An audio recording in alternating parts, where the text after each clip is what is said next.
find out what you wanted to find out, that's why we're here. Please, please, please reach out to our office. I know that this is going to be an ongoing conversation regardless of what happens with the transportation sales tax. And I know it's given us an opportunity to kind of be able to look at surveys that I think regardless of what happens on our vote and regardless of what happens with the referendum, we're going to have a much better understanding of what people's concerns are, what their needs are, and what their wants are. So I appreciate you being here for that. If you haven't already, I think this crowd probably has, please take your survey. Even the open-ended questions come to me, which is really great. I will tell you, I spent a lot of time going through them and looking at what I felt like was very reflective of the things I've said either during this process or even before we started contemplating bringing this tax back, that were my concerns that I was hearing from my community. So just continue to dialogue. I know that there's a variety of opinions out there, and that's what makes having a community like this so great, is that we,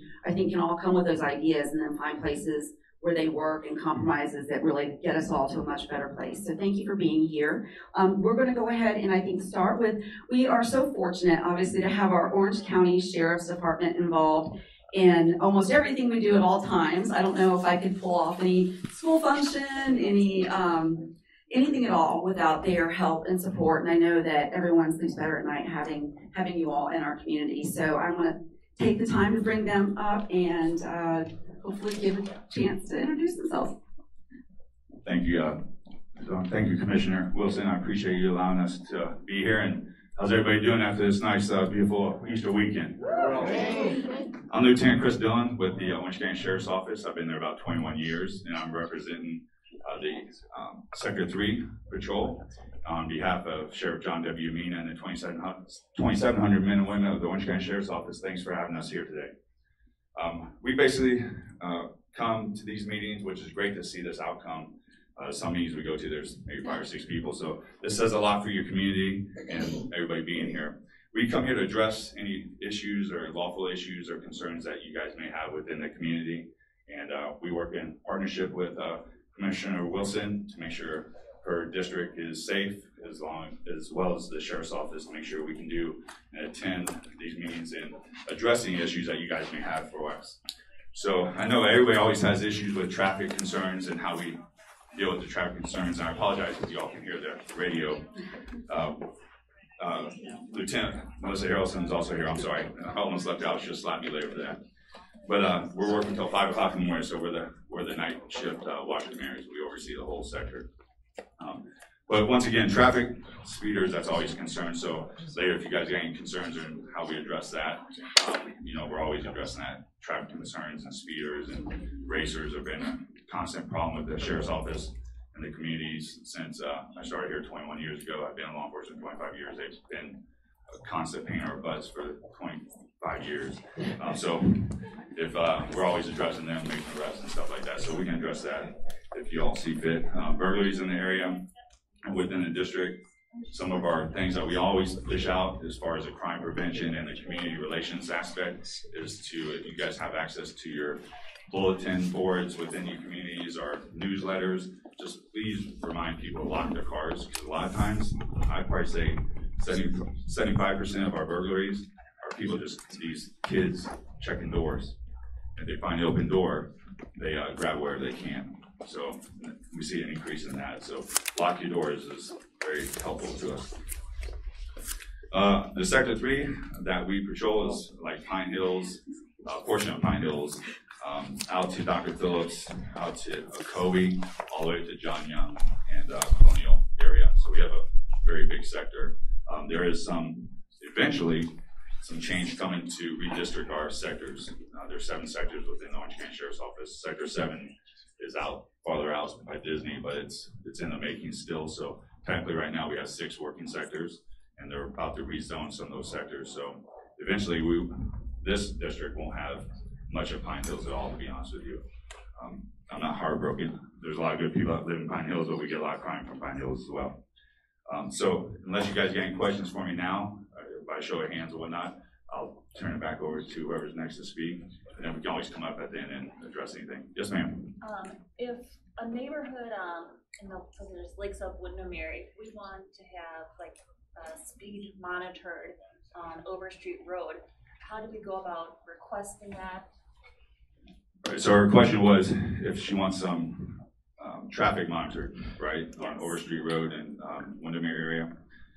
If it's in Orange County and we patrol that area, then you can email our traffic unit, or if not, you can also email the sector captain, and he can email the lieutenants. Is the way that usually works. And we try to coordinate with our motors unit and say, hey, we've gotten so many complaints. If we get 10, 15, 20 complaints, that gets more attention. So pass it along to your community members. Hey, if they flood us with complaints, that'll get more attention and gives us a little bit more leeway to send our motors unit over there to give them a little extra attention. And outside that, we also have other specialized units that we can say, hey, we're getting a lot of complaints in this area for traffic. Any unmarked cars we have, can you go sit up over there and do some traffic control and get people's attention? I'll be honest with you, I'll pass that on to your community, because I'll tell you what, when we do We these, actually have passed it on to our community. We are currently requesting a speed study out of the 80 homes on Overstreet. We have 28 people signed on so far.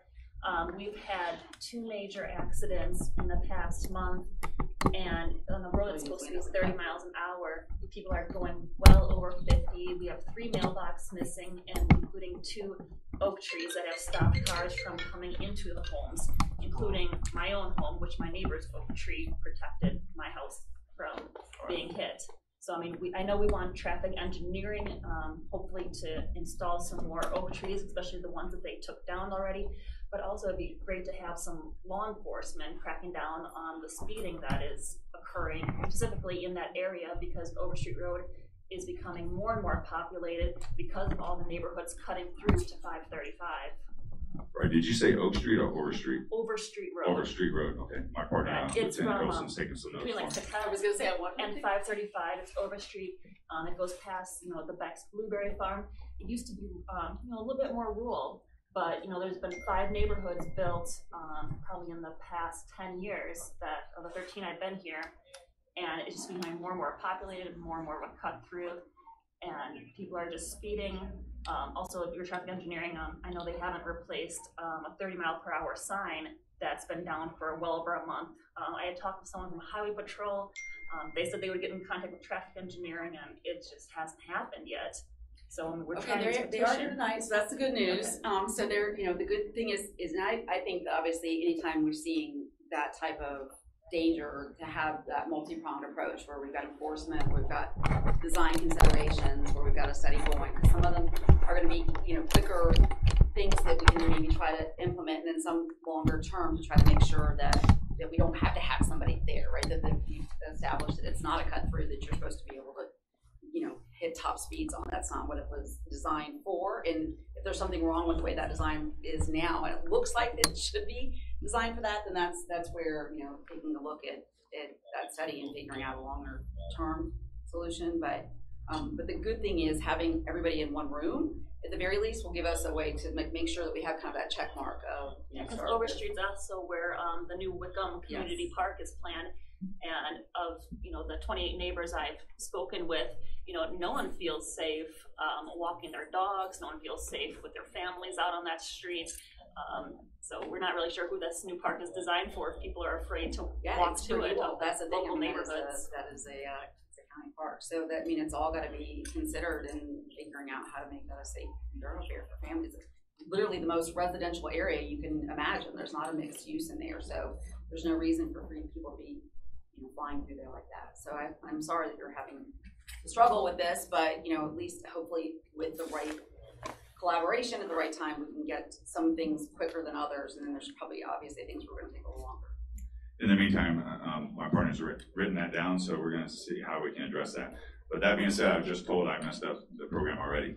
So the questions and answers will be at the very end. They're just doing the You introduction didn't mess stage. up the program. You're See, here. I'm This is already- a dialogue. It's a town hall. Don't be guilty. That's why I always say put the law enforcement on blast, because everybody has 1,000 questions for us. So let me pass this on, and then once again the question and answer we'll do at the end. Okay? Yes, ma'am. I was going to say you can't get it wrong. This is a dialogue, so thank you for putting it out there. And for me, anybody that works with the public that's willing to take questions at any time about anything, I feel like that's a commitment to them, and you're caring about them. I'm not even sure who I'm introducing next, so So we have some really incredible staff here. I would love to have them introduce themselves. We'll start with Masood. Oh, my name is Masood Mirza. I'm Chief Engineer in Traffic, and we are here to, on the request of Commissioner Wilson, to hear from you guys to see how can we help you to make your community safe, because safety of all the traffic users is our #1 priority. And we have been doing a lot in your community, and with understanding with the growth, there is a lot more and it needs to be done. And my staff and we are working very diligently to address those issues. Sometimes sometimes it takes longer than what you guys want, but keep in mind, we have to serve all the Orange County. So that's where sometimes it takes longer, but we are always there, try to solve the problem and try to do the best we can in terms of pedestrian safety, bikes, in terms of vehicular or freight or anything which has to do with a traffic operational issue. Me and my staff are always available, and the best way to access us is through 311. That's where we get the request directly within few hours.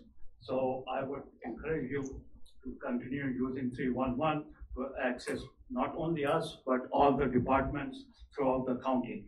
So with me, I have Gerald Marks. He is the supervisor for traffic calming.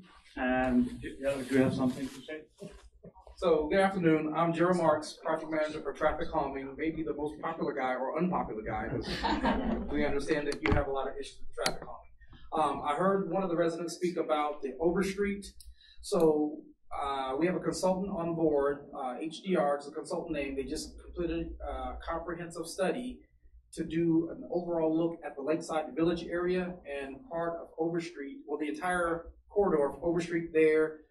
As far as to the west, it goes to Tatant, south is Tatant, and then the east is 535.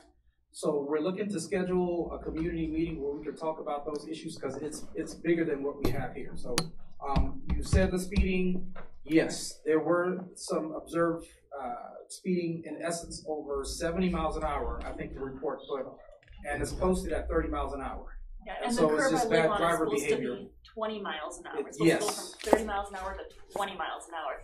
And yes, we hear that 70 miles an hour every night. So yes, part of this study, we want to try to address some of those things, look at some changes that we can do, knowing that possibly a school is coming, the park is coming, and so looking all of that comprehensively, and not just making one knee-jerk reaction, but making a reaction that covers the entire neighborhood, so that we can have a comprehensive approach to solving some of the issues there. Because yes, there are some excessive speeding issues.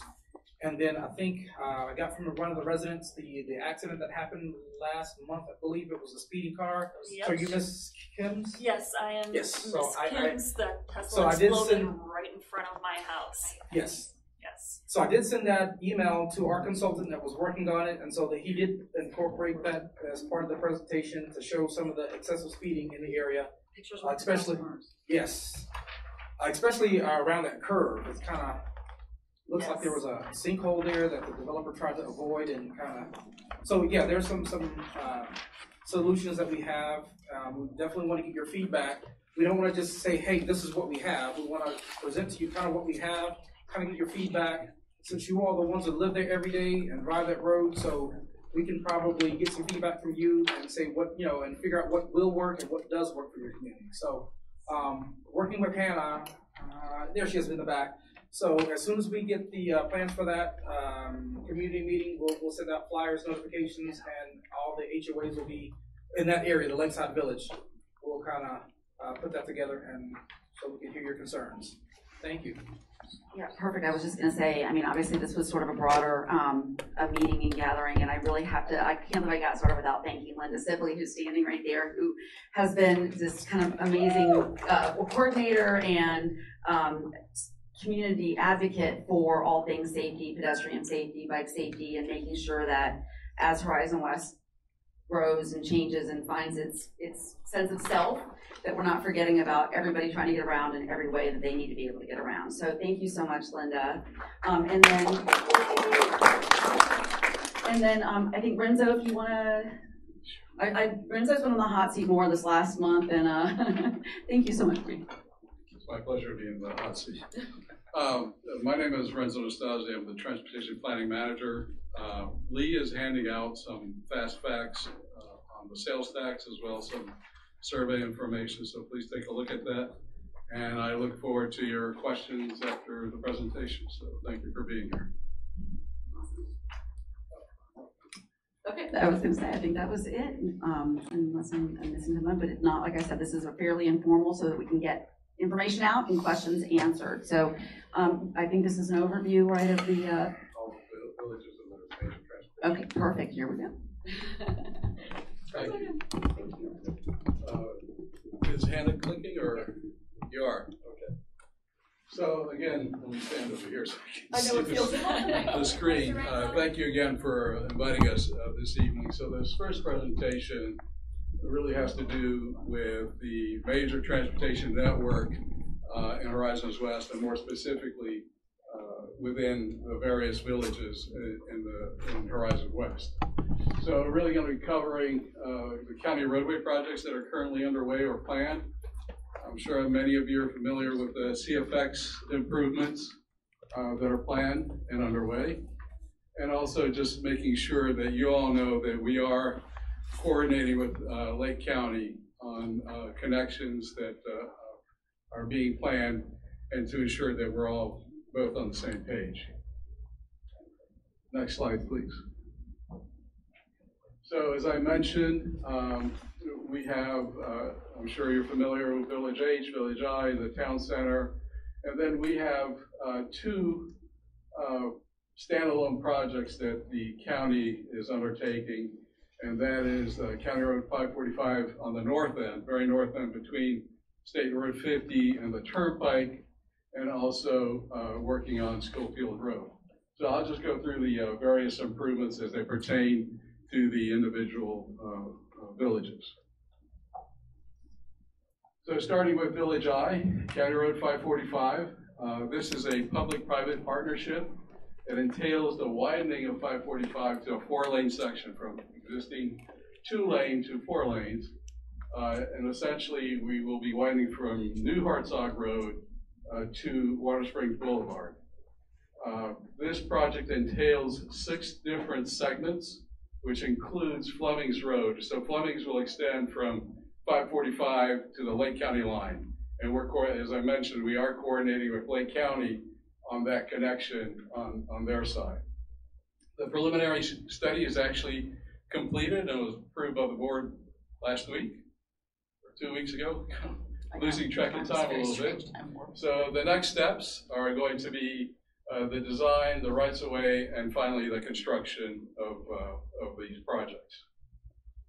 So just to give you, put everything into context, the vast majority of projects, and again specifically within the villages, are public-private partnership projects. So essentially what that means is that as developers get entitled to build homes and commercial developments, they are required to enter into an agreement with the county. And they are responsible for actually doing the design work, the preliminary engineering studies, and the construction. The county is generally responsible for doing the right-of-way acquisition. As they complete a particular phase of the improvement, for example, if they complete the design phase of a certain section on 545, then we release a certain number of trips that are associated with that completion of that phase. So essentially, the timing of the improvement, by and large, is dependent on the rate of the development. So again, as they complete certain phases, they get certain trips. And at the end of the day, once they complete construction, then they get the rest of the trips that are assigned to the developer. So hopefully that's somewhat clear. And I should also note that in exchange for the work that they do, we give them impact fee credits. So rather than typically you have a developer that comes in that is not associated with Horizons West, for example, they have to make sure that they mitigate their impacts of the transportation system. and they basically write a check to the county. In this case, they do the work, and we give them a credit for the work that they've accomplished. So, starting with Town Center, this is back to the various improvements along 545, and on the far right corner, you can see the various improvements that are taking place along 545, and I'll go through these individually, but again, give you a sense of the amount of improvements. Basically, we're looking at $160 million of value that with this partnership we're able to accomplish. Next slide, please. So, generally speaking, the improvements that we have planned, and in the case of Village H, you can see that the roadway has been widened to 4 lanes. So the general approach to all of these improvements include the widening of the road from 2 to 4 lanes, the inclusion of a median that is 15.5 feet in width. That's a minimum. In addition to that, we include the landscaping and the lighting. We include 5-foot sidewalks and also a 10-foot multi-purpose path. So, particularly here in West Orange County, we want to make sure that we provide adequate facilities for people that want to walk or bike. And that's the reason why we've included that 10-foot multi-purpose path, as opposed to having a bike lane on the roadway, for example. So as you know, many of the primary roads along here are posted or will be posted at 40 or 45 miles an hour. Our thought was, well, we better separate cyclists and pedestrians from the main line and provide that accommodation for pedestrians and cyclists with a 10-foot multi-purpose path in addition to the sidewalk. And there was a quick adjustment. The 5-foot sidewalk has now been increased to 6 foot. So just keep that in mind, please. So looking at some of the projects that are underway. So Western Way, as you all know, I'm sure you're familiar with the improvement that Disney Reedy Creek has actually completed, basically going from Disney all the way to Fleming's Road. And then we're picking up the Fleming's Road improvement heading to the west, and again, matching up with the roadway that's being improved in Lake County. Western Way was opened back in 2019. It's a 4-lane road, and eventually we'll also have an interchange at 429. And again, overall, this project is going to go all the way from Disney to US 27. So specifically on other Orange County projects, and this is on Village H, as I mentioned, the vast majority of the projects in the villages are public-private partnerships. They all generally include the widening of a road from the 2 lanes to 4 lanes. So in Village H, the projects, actually everything is completed except for the very north section, which is currently under construction, which extends all the way from Hartsog Road to Schofield. And there were 4 different segments here.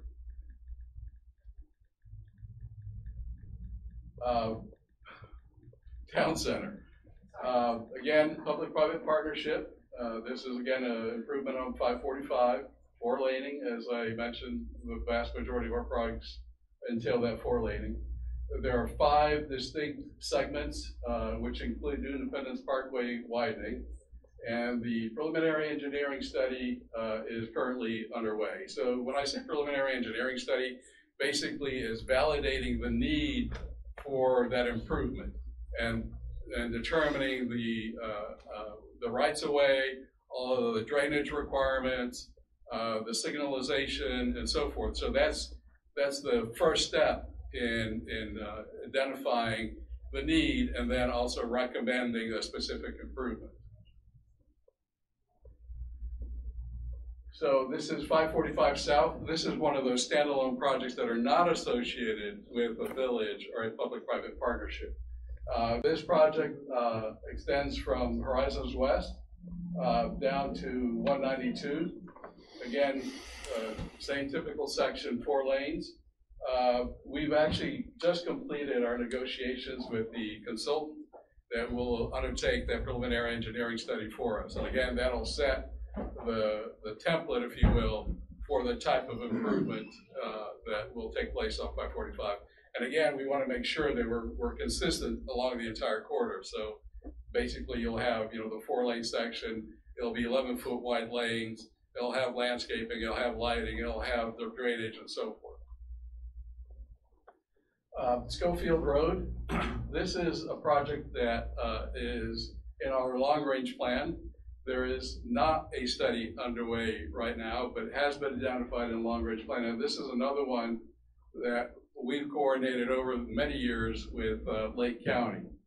And eventually, this connection, I beg your pardon, this is Schofield. This is the connection to Lake County. Go next slide, please.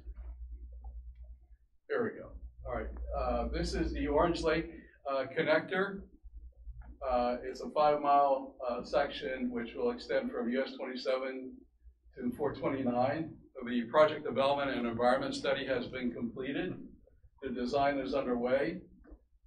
They are currently undertaking the right-of-way acquisition, and all of the segments between the 429 and US 27 are expected to start construction in late 24 or 2025.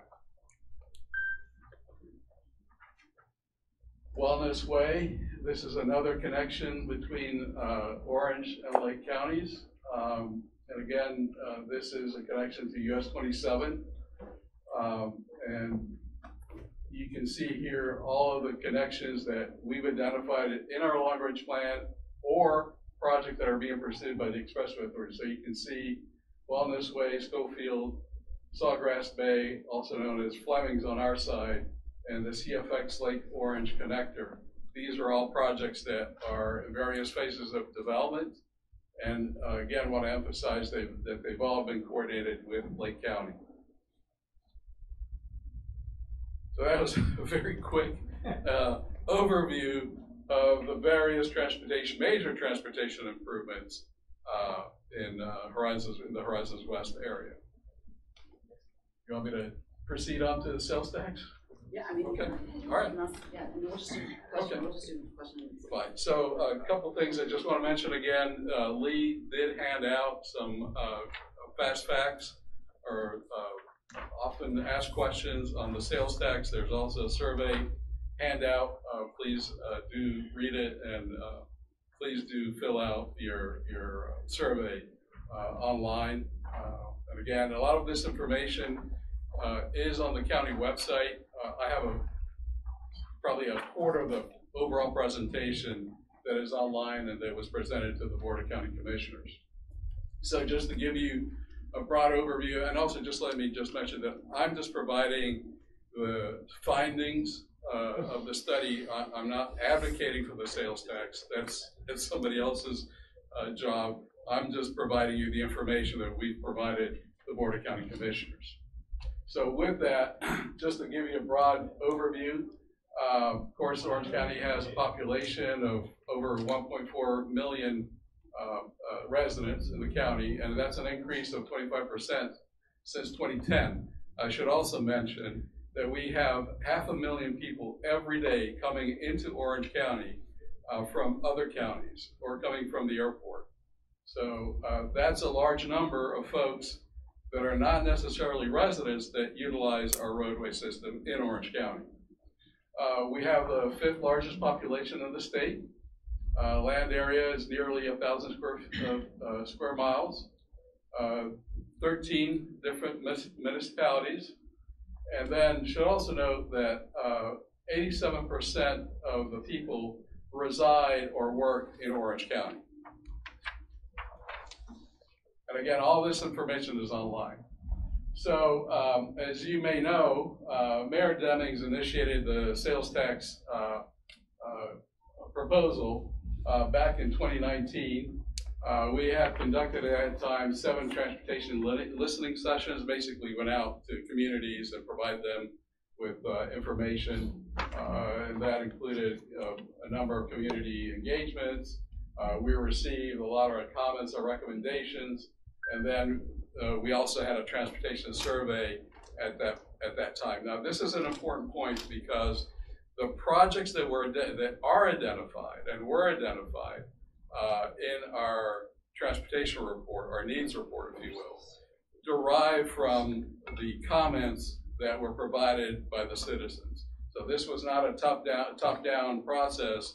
It was a grassroots process. So again, we received many comments, many suggestions, and those were included in the report. So following a 2-year hiatus, given the COVID situation, the mayor restarted this effort. So since then, we've had 6 transportation open house meetings, many community engagement meetings, and again, same process as we had back in 2019 and 2020. So just to give you a sense of the outreach that was done, we've had over 250 meetings or touch points. Approximately 10,000 people attended the various meetings. We've received, the number now is closer to over 7,000 comments or recommendations that we've received through the surveys. So again, we want to emphasize, if you haven't done already, please do provide your comments via the survey. And as you can see, we've had over 60,000 surveys that have actually been completed. So what we've heard, and I think some of these points are pretty obvious to all of you, some of the transportation challenges that were identified by our citizens is the traffic congestion. So whether it's an urban area or urbanizing area, I think generally speaking, congestion is one of those major issues that were identified.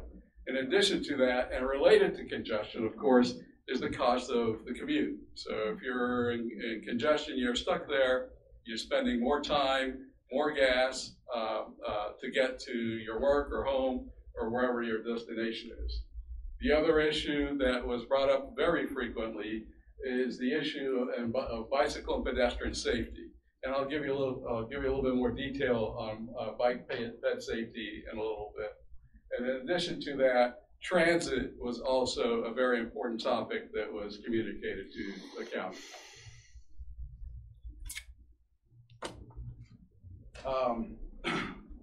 Again, these are the highlights of what we heard. Again, just to repeat, pedestrian safety, congestion, access to jobs and opportunities, the cost of transportation, and also importantly is the sustainability piece of this plan. So the idea here is not to pave all over Orange County and widen everything to 6 lanes or 8 lanes. It's really to take a step back and look at the type of roadways that we build. So again, we want to make sure that the roads that we build accommodate all users, not just vehicles. And transit has to be a big part of that. Bicycle and pedestrians need to be a big part of that. And that is accomplished through the institution of Complete Streets. And again, I'll give you a little bit more detail on that. And then perhaps more importantly, we want to make sure that we're absolutely transparent on how this plan is going to be implemented.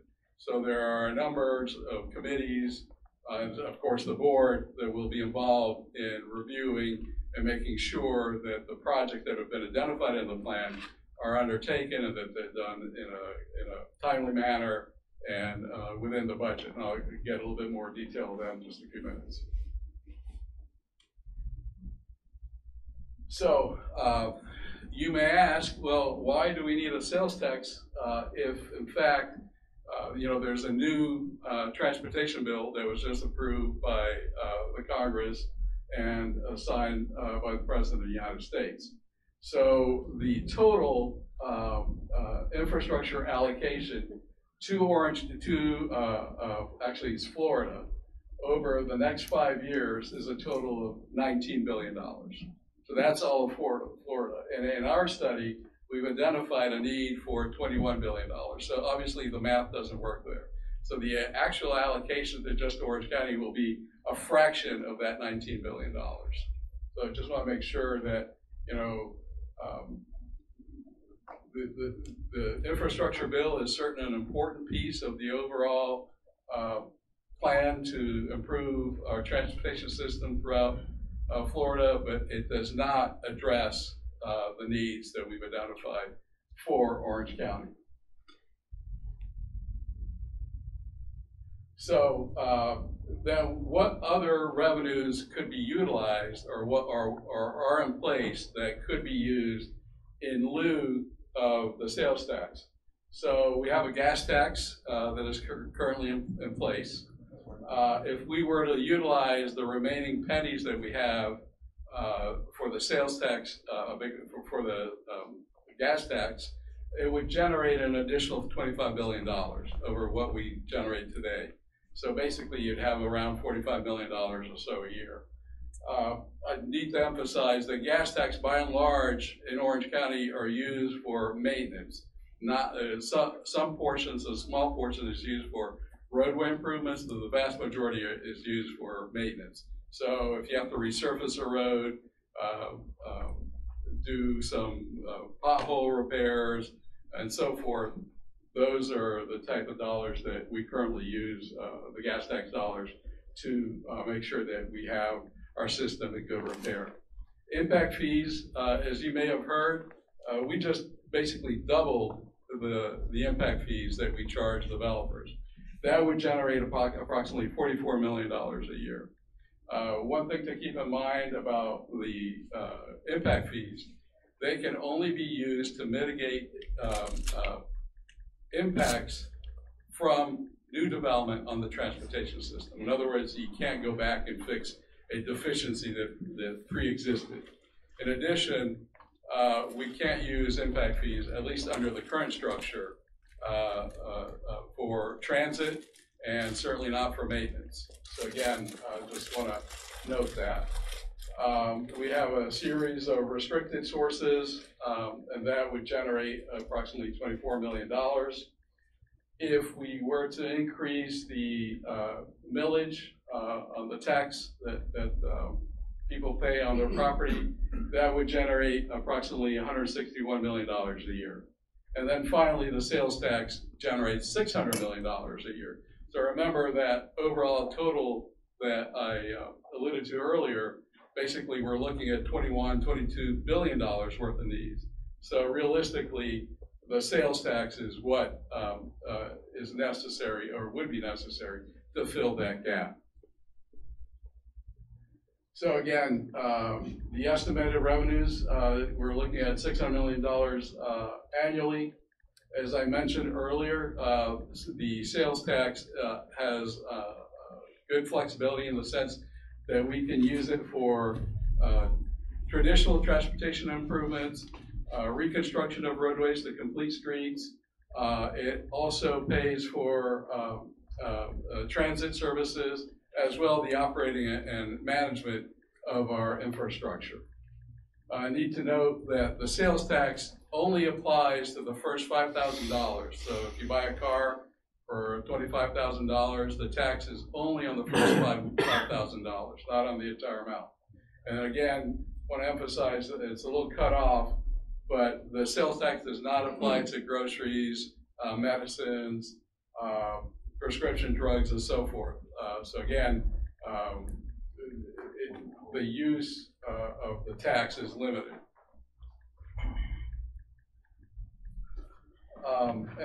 So as you can see, sales tax will address transit, roadways, bike ped safety. One important element is innovation. So we want to make sure that if the sales tax were to be successful, that we can use the tax for modernizing our roadway. In other words, having smart signals, making sure that our signals and pedestrians can communicate with cars that already have a lot of those onboard software items that identify pedestrians or can communicate with the signal system. And then finally, as I mentioned, it'd be utilized for the operations and maintenance of our roadway and transit elements. So what we've heard again, what people really have asked for and have asked for in their surveys and in person is that really waiting for a bus for an hour or 2 hours does not work. And that's part of the problem, is that people don't use the transit system, because if you have to stand around and wait for a bus for an hour or two and you miss it, then you're stuck there for an awfully long time. In addition, a lot of our bus systems, or a lot of our routes, take a couple hours to get from downtown to Disney, for example, or even longer. So basically, a worker has to spend 4 or 6 hours just traveling to and from their place of employment. So that's why we're also looking at, and again, this has all been coordinated with LINX, which is the regional transit agency in Orange County, Seminole, and Osceola. So by instituting a regional express bus, that means the bus has very limited stops. So rather than stopping at 15 different stops, you might only stop at 1 or 2 stops and get you to where you're going in quick order. In addition, as you probably know, a lot of the transit services are limited in terms of they only operate during certain hours of the day, and weekend service is very, very limited. If you're a service worker, that's a problem. If you can't avail yourself of a bus on a weekend, then you're forced to take Uber or drive a car if you have one. So again, the need or the request to have that 7-week service in addition to the expanded service hours is something we've heard frequently. In addition to that, in areas where people just need to travel within a specified geographic area, these are not long distance trips, we can provide, or LINX can provide, a community circulator. And in addition to that, and related to that, providing on-demand service or flexible service. In other words, you can call up a small bus to take you to wherever your destination is. Paratransit. So again, we have a great number of our citizens that rely on paratransit. So if somebody has to go to their dialysis appointment or their doctor's appointment, again, providing more vehicles and replacing the older vehicles and more frequent service certainly would help in that respect. We've also heard about expanding Sunrail.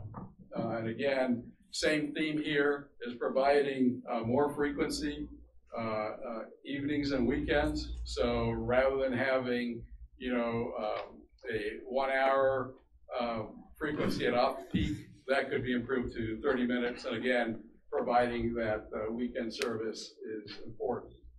In addition, we've identified a number of high-capacity corridors. So high-capacity corridors are those, primarily they're state roads, for example, State Road 50, where we could designate an exclusive bus lane, which would be a bus rapid transit type of system. And again, that does not necessarily mean taking away a current travel lane, although it might. But if there's sufficient right-of-way, or the right-of-way is available, then you can provide that exclusive bus lane for the BRT system to operate in. I think we're going to take questions at the end, so if you can just hold on, please. Thank you.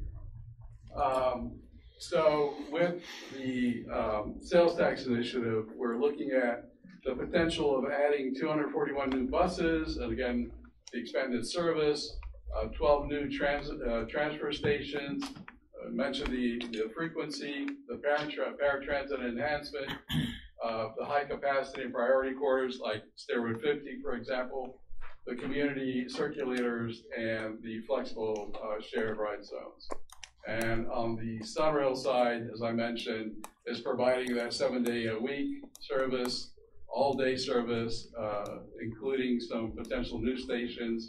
And then there's also a potential of adding Sunrail on Orange Blossom Trail or 441, essentially extending from downtown Orlando to the Apopka and Zellwood area. So what does this all mean? Again, going back to what I was saying earlier about having to wait for a bus for an hour or 2 or 3 with a commute of 3 or 6 hours. The existing service, only 7% of the system operates at 50 minutes or less. So every 15 minutes you have an opportunity to get on a bus.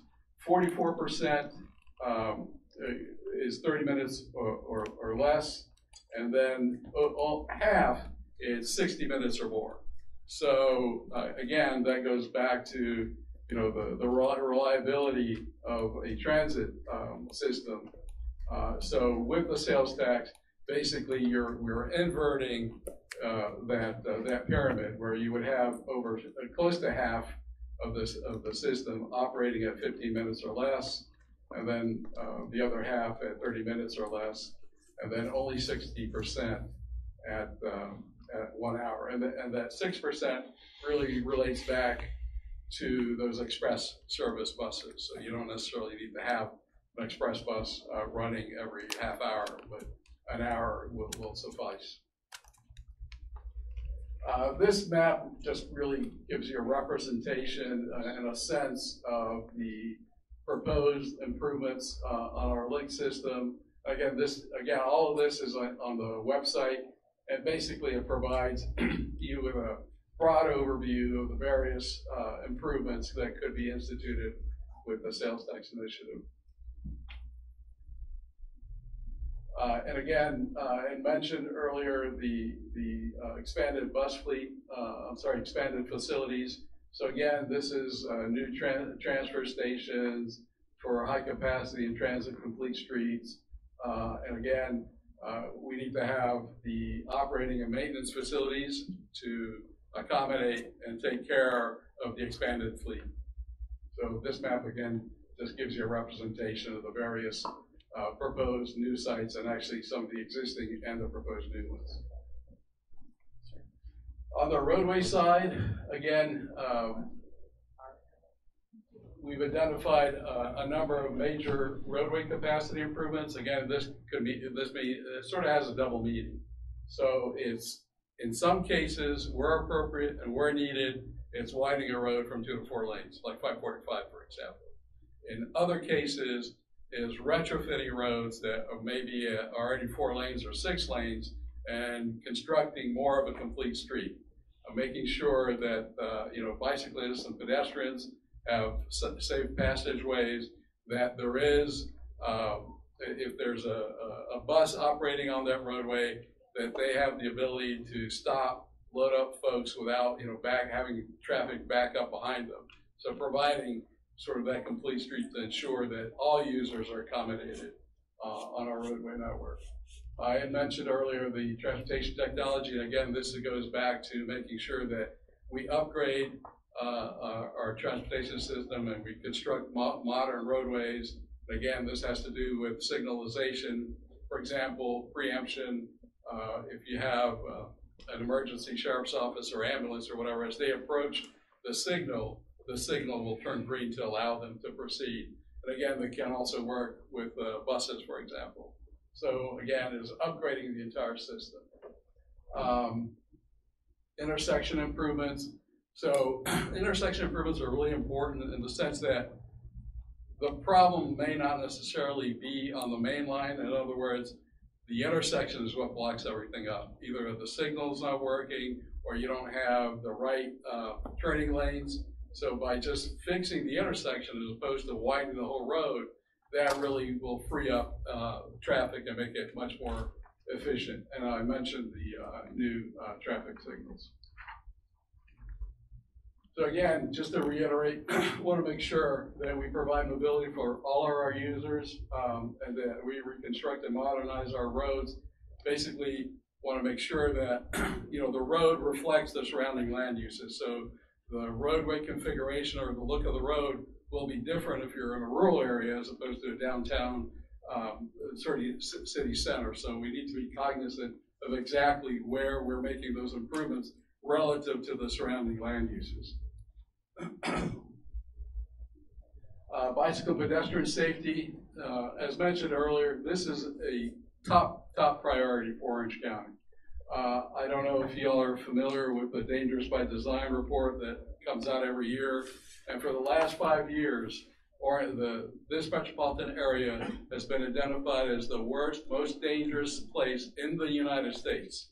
We're number one. We don't want to be number one anymore for many, many years, consecutive years now. So one of the primary emphases of the sales tax initiative is to really address bicycle and pedestrian improvements.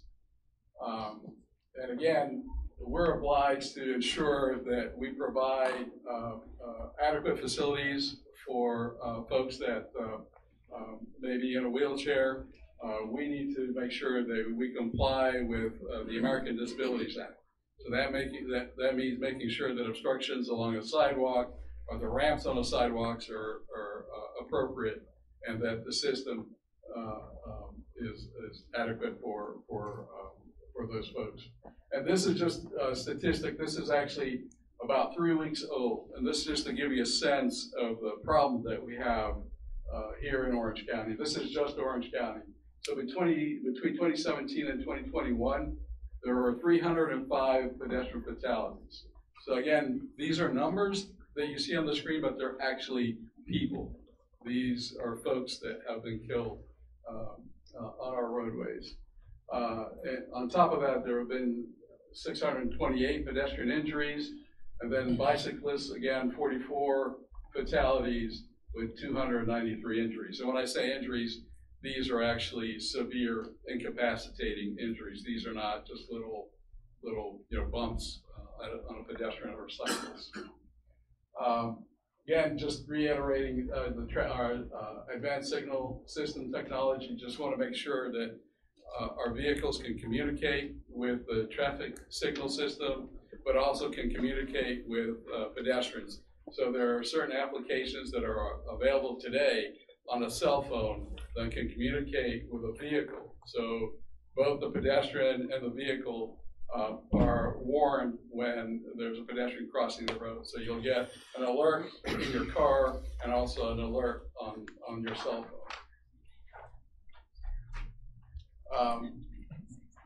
If, never mind what we have today, but if we were to be successful, or if the sales tax would be successful, obviously we have to make sure that we keep everything in good repair.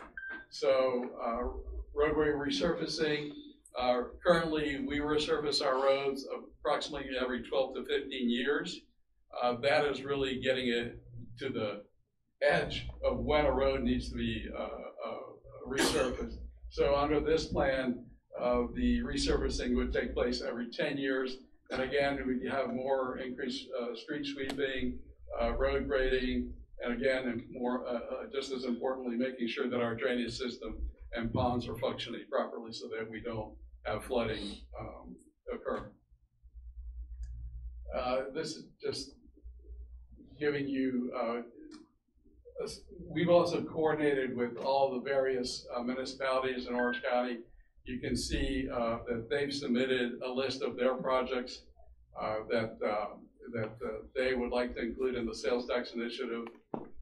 And basically there's approximately $1.7 billion worth of projects that they've identified.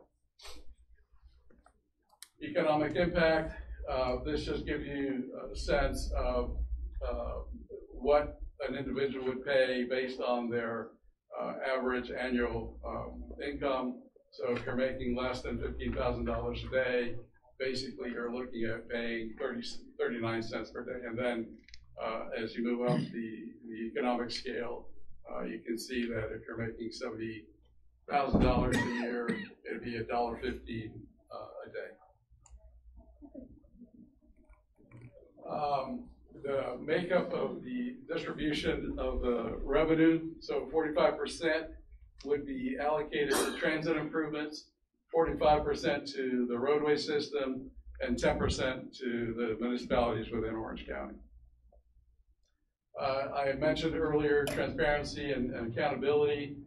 Again, we would have a technical committee made up of not just Orange County representatives, but also Links, Florida Department of Transportation, other municipalities that would ensure that the projects that are being submitted are consistent with the plan.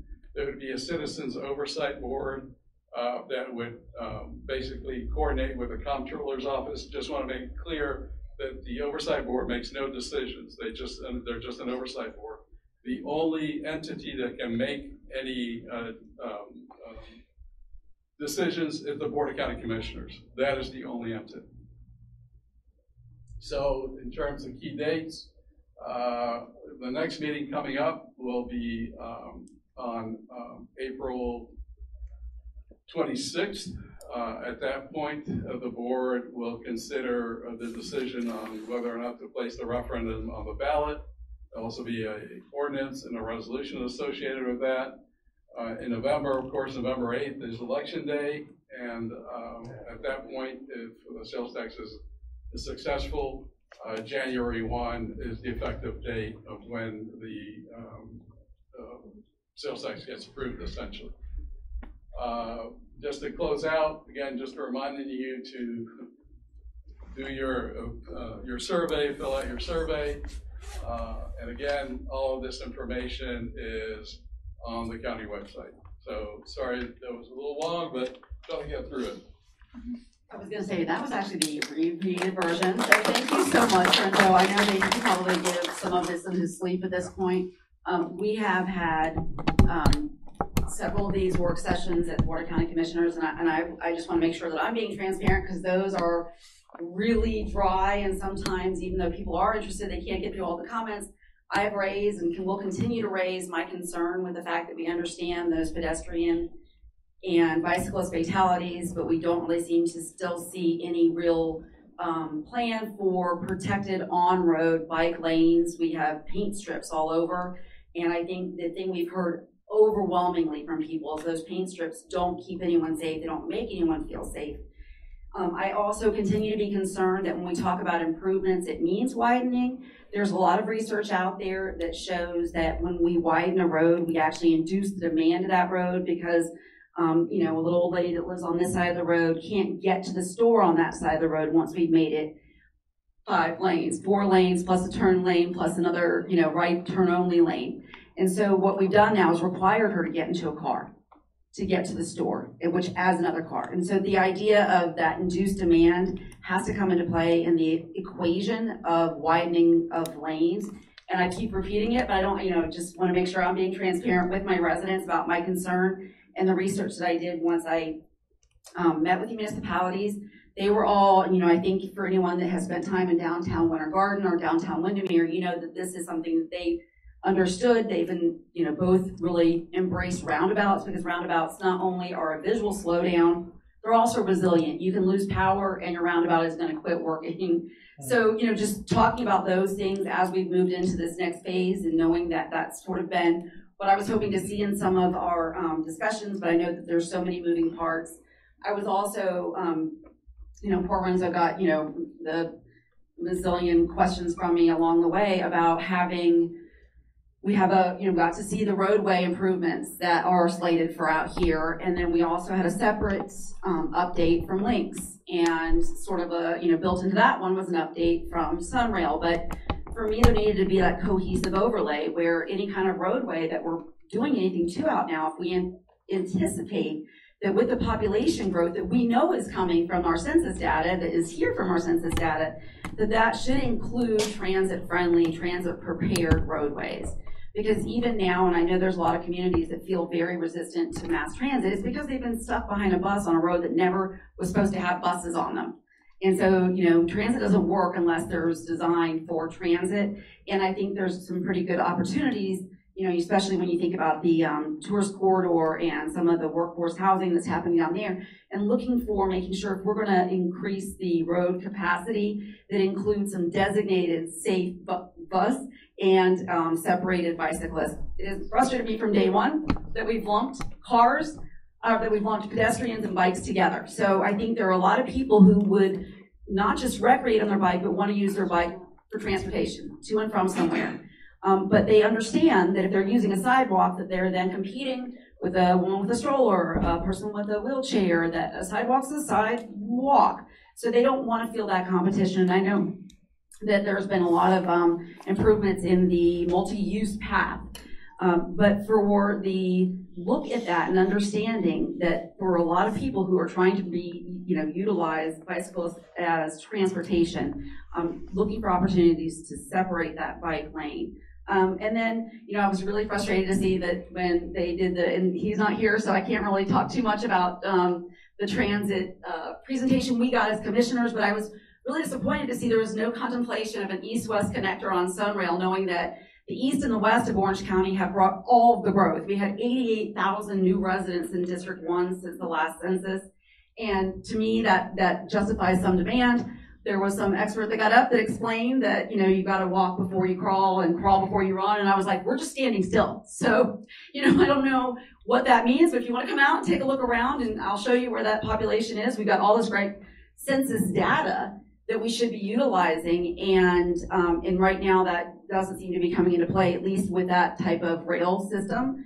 So that was sort of a point that I had made. Like I said, getting the survey results back was interesting how many times this was reflected in so many of the things I saw, and especially the people that wanted to be able to bike and walk, or that they used to be able to get around a certain way until there was a roadway improvement, and then all of a sudden they weren't able to get around that way anymore. So I just want to try to make sure that those people get their voice also as we move into this. A lot of people in the community have ask me, yes or no, are you with it? Or are you guys, yes or no? And I'm like, I will tell you, I feel really like I need to hear from my residents. I'm still gathering information. I'm still trying to have conversations that people at Links have produced, like no less than, 7 different maps. Like, do you think this one would work? But really the idea is that ultimately, if it does get passed by the Board of County Commissioners, it goes back to you all anyway. And when it comes to you, it's important at that point to really evaluate what you feel like is worthy of your investment, and understanding sort of what the priorities have been laid out as, what has been talked about in the community, what I'm continuing to try to relate back. But I want the voters in this county to have the opportunity to have the most say in this. So I was also really specific about the advisory role, and as the matrix looks at where priorities will come, I have seen in other places oftentimes potential conflicts of interest coming up in figuring out what is a priority. And so having an advisory role, and I know Renzo addressed that wouldn't be the ultimate deciding point, and actually that came from the case out of Hillsborough County, that the board will have to be the deciding body, but just making sure that we're being really transparent in allowing residents to know why recommendations are being made the way they are. We should have empirical data driving those recommendations. So I feel like as a policy person, that if I make any decision based on data, that I should feel confident in that. So that's sort of where I am. I don't want to take up any more time though, because I actually came to listen to you all. I just know that I had to summarize some of the things I've thrown back and forth during those meetings, but I want to make sure that we're taking the chance, but I want to do this in a kind of a fair way. So do you want to do bottom up, top down, and go? Well, if you guys can come to the mic, because that would be great for the video. We're doing a video, and you might have questions that people at home who might not have the ability to come out. And if you don't want to be on video, that's okay. We can come to you and give you some mic and just Where do let you us want the know. line? I'm sorry? Where do you want the line? Oh, we'll start right here.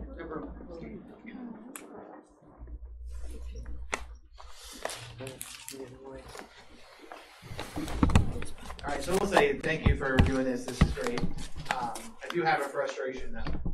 This was the same presentation that I saw when the mayor was here. What I wanted to hear tonight was what's in it for us. And I think a lot of the people in here probably did that. We're here for the same reason. I don't know anything about why I should or shouldn't support this based on the presentation we just saw, because I think that, and I have my first question. I have a high level question, and I have a intersection specific question. My high level question is, all of those things on 545 that we saw about what's going on in Horizon West, are those being paid for only if we get this approved, or are those already done? This is another question, but I will definitely second your thoughts about Yeah. not getting very specific District 1. And then my other intersection specific, I'll give you both of them so we can just get to it. So I want to know on the 545 stuff, that's great. I think that's on the outside edge of the county, and there's a lot of stuff in the inner parts of the county that are being ignored still. But so one, are those 545 improvements, they're private-public partnership, are they paid for already? And then two, the situation with Reams, the Summer Lake Park intersection, Summer Lake Park up to Seidel, that intersection can back up in multiple miles in all directions, and it can take you an hour to get through there.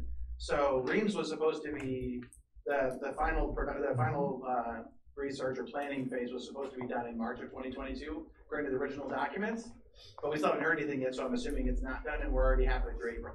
So where are we at on that? Because we're still 3 or 4 years away, and then we also just broke the Seidel Summer Lake Park intersection because you took Seidel out to 2 lanes to a right and a left turn lane, and people almost die there every morning trying to get off of Seidel or trying to get onto Seidel. If I come down Seidel, I live in Summer Lake, right across the street. If I actually have to get into Summer Lake, my house is to the left, but I actually turn right and go down and go in the other way, because if you take a left, you're taking your life in your own hands. So where are we at on fixing those problems? Are those only going to happen if I'm willing to pay an extra penny? Or are those going to get fixed anyway? And so that's a lot of high level stuff right now. Thank you. Good questions. Thank you. So a few questions there. 545, on Village H, Village I, and Town Center, those are all public-private partnerships. So the sales tax initiative would not be part of those improvements. And as I mentioned, those improvements are really controlled by the pace of development. In regards to Seidel, so that's a 2-lane road right now. Seidel's a 4-lane road. Isn't there a portion that's 2 lanes? Not anymore, no. Okay. They expand. That's the tough thing, is they expanded the end of Seidel all out to 4 lanes. So now, and there's no signal, so it's ugly. 4 lanes onto 2 lanes. It's just that. I'll let Jared deal with the intersections about that. But do you know? The other question is still around Reams. Are we done with the final Reams planning Road, phase on the that? preliminary engineering study was actually completed. It's currently under design. So we have to finish design, go through the right-of-way acquisition, and also construction. So according to the original documentation, the final design phase was supposed to be done in March of 2022. So that was last month. We're nearing completion for the design. There are some issues regarding some drainage locations that still need to be worked out. So we're getting close, though. Thank you. It's close to the schedule that we had identified. Thank you. So really quickly, I'm so sorry. I know our sheriff's partners that are here, thank you for being here. They wanted to, if it's okay, if somebody has a question specific to them, because they do have other important obligations. And I know there's a line, but if you have a question, come on up specifically for our sheriff's department representatives that are here. And thank you so much again for being here. Hello, hi. I have a question about where is the nearest sheriff's station in this area, and what is the response rate, and is there a correlation between the speed limits on certain roads and a response rate? Because what I'm wondering is, perhaps maybe that's what we need to slow some of these roads down. So, could you answer that, please? Are you talking about a response rate to what aspect? An accident or a call. Well, I will tell you that Orange County Sheriff's Office, we don't actually work, right now, we don't work traffic accidents. We have to, I'm good with that. Unless, if you can't hear me, raise your hand. But Sheriff's Office doesn't work traffic accidents right now. We do respond if there's injuries, and we call Florida Highway Patrol if it's within Orange County jurisdiction, and FHP comes. Now, FHP, that's a different story. They don't have a whole lot of troopers, so they could take a little while to get there. Now, if it happens if OPD happens in OPD's area, we call OPD, they have a quicker response time. So So, Sheriff's so I office, we think, don't. so I think, looking at the sort of the overall transportation, I think one of the concerns that's come up, and this may be, but tell me if I'm articulating this the right way, is there, when we look at places where we think the roads have gotten too fast, because we talk about, them racing by residential areas or schools, maybe they weren't designed that way to start out with because it was the one way to get from Winter Garden to Disney or whatever, but now, is there any resistance from law enforcement for the fear of not being able to get to where you need to go in time, to having that kind of road diet or the slow down in general? Well, I would say no, but it also depends on the time of day. Okay. Like our shift, my partner, lieutenant shift is, we work 5 o'clock or 4:30 in the afternoon or 4:30 in the morning, so we can get anywhere and real fast. And once we turn our lights, whether it's day watch or night watch, whether we turn our lights, people are pretty good about getting out of our way. But obviously, the traffic has some concern. But as far as the way the roads are structured right now, listen to their plan for the future. Obviously, that's going to be better. But as it relates to law enforcement now, we can pretty much get it pretty fast. And then I think, there's been, in other meetings have come up, the speed humps, that when they install speed humps, that oftentimes delays, I think, larger pieces of equipment, fire and rescue. I'm not going to put you on the spot to speak to them, but would that be a consideration? That's a concern if there was a speed study that came back saying that that maybe that speed humps would qualify or not? One, I would honestly say if you can get speed, those wide speed humps within your community, slow the traffic down, I'd do it if you can, if the county can give those to you. Because we got so many officers and deputies that we usually, our response time overall, they did response time last year for the sheriff's office, and we literally overall our response time is really good. So we have so many deputies. For the safety of the community and slowing people down, yes, I would do it if we could. I don't know, can everybody hear that? I think that it is a little tough to hear the responses not doing right.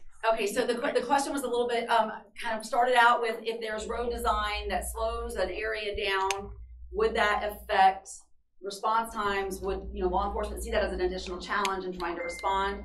And then there was sort of I know that they're not the fire department, but they do have heavier equipment, and the speed humps I know have come up as an issue.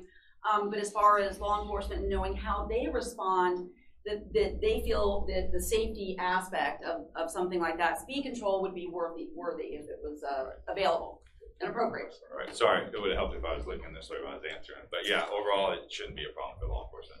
Another law enforcement question? Yeah, sorry, I've got a can. No, that's okay. Stay put. We got you. So as we increase the lanes and some of the roads in the corridors, increases capacity, increases cars. And I don't know about you guys, but some of these new roads, as they're smooth and nice, a friend of mine drives faster than they probably should on some of those roads. My question is the tax, does that come back to the sheriff's department, which in a lot of ways is left with some of the ramifications of increased cars, increased speed, needing more officers, needing more equipment, those types of things? I'll be honest with you, I'm not sure on that. It's a great question, and no, it does. I mean, no, there's not. Not to my knowledge, I've never heard it's of really it. No, there's not. But I mean, there's potential opportunities, I think, to I don't. So it's really look at the way it's really based on expansion, maintenance, those types of things. Yeah, and to me, anything that we're investing in better have a safer outcome, right? Like, I know what you're saying, and I agree with you, because I've said all along that when we build runways, people take off, right? And I think that's that design question that comes up often when we look at the broad roads that Florida was sort of used to building. When we didn't have as much of a population, we weren't as dense, but now we've got a lot more people and a lot more cars and a lot more pedestrians and all of those things. So ideally, the investment will make everything safer, should that be what is the end point. But being able to kind of parse the way that it may impact the budget for sheriff, I don't know if I have any information on it. One thing I would say. Okay. One thing I would like to address here, because a lot of people think if we widen the road, it's going to be unsafe. The thing is, the way we are designing now is we are doing a context-sensitive design, also a complete street design. So the way we design the road is not just for the vehicles, it is also to take care of all the users, whether they are bicyclists, pedestrian, vehicles, or even freight. So we are trying to do everything which keep the situation under control while providing mobility and access to the areas. And unfortunately, I would be honest about it, that with the growth, traffic is gonna grow. Means we cannot stop the growth, so but we have to make the correct choices, and one of the choices to really control the traffic volume is to use different modes of transportation, which include the transit, which includes bikes and other things. So that's why, again, I'm trying this sales initiative, but without the sales initiative, that's the thing, that the future of congestion and really to solve any congestion problem is to start using different modes of transportation. If all of us loves to stay in one car, one person, we will always be catching up. Right now is the time where we have to start thinking differently about the mode of transportation, and that's the only way to get to where we can see a substantial reduction in congestion. Thank you. Thank you, and if that's it, I'm going to say goodbye to our. Oh, no, We have a sheriff. Oh, I'm sorry. I'm sorry. I'm letting them. I'm cutting them free. But hold on one second. I've been in contact with Sector 3, the captain, and the liaison was Master Deputy Ricks. Now it's Mark Davis, deputy. So if those people that don't know, they have a liaison that you can work with directly from the Sheriff's Department. If you have any traffic complaints, I just found out from Mark Davis, goes directly to Sector 4, which is the traffic division. Traffic complaints at ocfl.net. Goes right to that captain's office, and they will respond to you. I've had 2 incidences within a week right in my community where we had 3 accidents on March 7th. I'm sorry? You're saying plug 311 also. 311, yes, and also the Sheriff's Department has their app where you can file a report. But for traffic speeding and so forth like that, or parking violations, and cars that are left abandoned, and accidents where cars are not towed off of the property, you go directly to them. In reference to the speed tables, Mr. Marks, right? Yes. We've talked. Right now there is no more speed tables in Orange County per the Commissioner of the Fire Department. Okay? It's reduced their response rate, 10 seconds per speed bump, and there's over 1,700 in the county. Yeah, the fire marshal has, so they take precedence over traffic engineering because they are responsible for responding for the whole county. And as part of the Florida Fire Prevention Code, they have jurisdiction over us. And so until we can come up with a design that doesn't slow response times down, they've kind of put a hold on it. Because right now the county has 1,700 speed humps. And so what they're saying is, you may not be the front end user, but if you're the back end user, there's some controllable elements that they have. They can control the time that it takes the phone call. They can control the time that it takes for the department to respond from the phone call to get into their trucks. They can't control traffic and they can't control obstacles. And so what they're saying is they have a small window that they have to respond for each response time to keep their accreditation. And so for every speed hump that we put in, it's slowing that response time down by 20 seconds. So right now we're developing a speed hump that has slots in the middle that's designed directly for the larger vehicles that can pass through there, but a car still would have to traverse over. So I would like to say that because Fire Rescue is not here tonight, that I do want to include them in the conversation moving forward. I think it's a really important one. So we do have, hopefully everybody signed in, we'll be able to communicate and make sure that we're updating you. That's the first I've heard of that. So it goes to show you, it's I know there's been that they go through and really scrutinize, because if it is a important thoroughfare, if there's something that may block a large vehicle that, is needed for rescue, but I had not heard that there would be an out ban. So, maybe we'll come back to you decisively with that after I actually speak with our fire chief. I know, maybe make sure they have any other questions. Any other law enforcement questions? Yeah. Yes, sir. Thank you. I'll make this quick since I know you've got to run. But several of us in this room represent a golf cart club. Can you stand up, buddy, so they can hear you? Here you go. Thank you. So several of us in this room represent a golf cart club, and we're looking for ways to, especially with rising gas costs, we're looking for ways to save at the pump. And we've been told, I've probably been a pain the commissioner's side, but we've been told that this is kind of in Orange County's hands as of right now, the initiative to make this a golf cart friendly community, that you guys are just kind of deciding on how to enforce the law. Could you give us any updates on progress that's been made? Let me hear that, just some people aren't able to hear. So yeah, this is not the villages. So you cannot have a golf cart on the sidewalk. You can get a citation for that. All right. That's law enforcement's aspect on it. Most likely we're gonna ask you to move off the sidewalk before we cite you, but you can't be cited for driving on the Is that sidewalk. the path or the sidewalk? What's that? We also have widened sidewalks, are about 10 feet, 12 feet wide versus the regular sidewalk. So is it the path or the sidewalk or both we can't go on?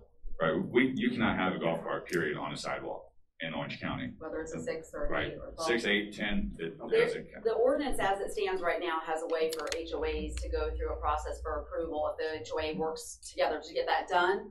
The HOAs can, right now under the current ordinance, can work together to get that done. But, you know, there is so there's some state statutes, then there's the existing Orange code, and obviously, because it's not a master development, it's not as easy to get it done as it would have been a downtown Winter Garden, a municipality that is so kind of distinctly has boundaries or borders. I will tell you, as a commission, we have taken up and discussed at length different opportunities for micromobility devices. So not just, a golf cart, but we talked really specifically about also sort of the scooters, the rental bikes, the motorized bikes, so that there are options for getting off the road, but they're still coming back for work sessions, and we are still trying to navigate what seems to be a changing legislative attitude about some of the places and types of prohibitions. So, I know that the sheriff, they just have to enforce the law as it's written right now. But if you have an HOA that's come together cohesively, we try to walk them through an approval process. If I may talk about the resolution, there's right now the way a resolution was passed in 2020, golf carts are not allowed on any county roads. We are in a process to develop a system of approving certain roads where the golf cart can be used. Like the Commissioner said, it will be HOA file an application to county's traffic engineering department that they want to have certain roads designated as for golf cart use. That is in the process.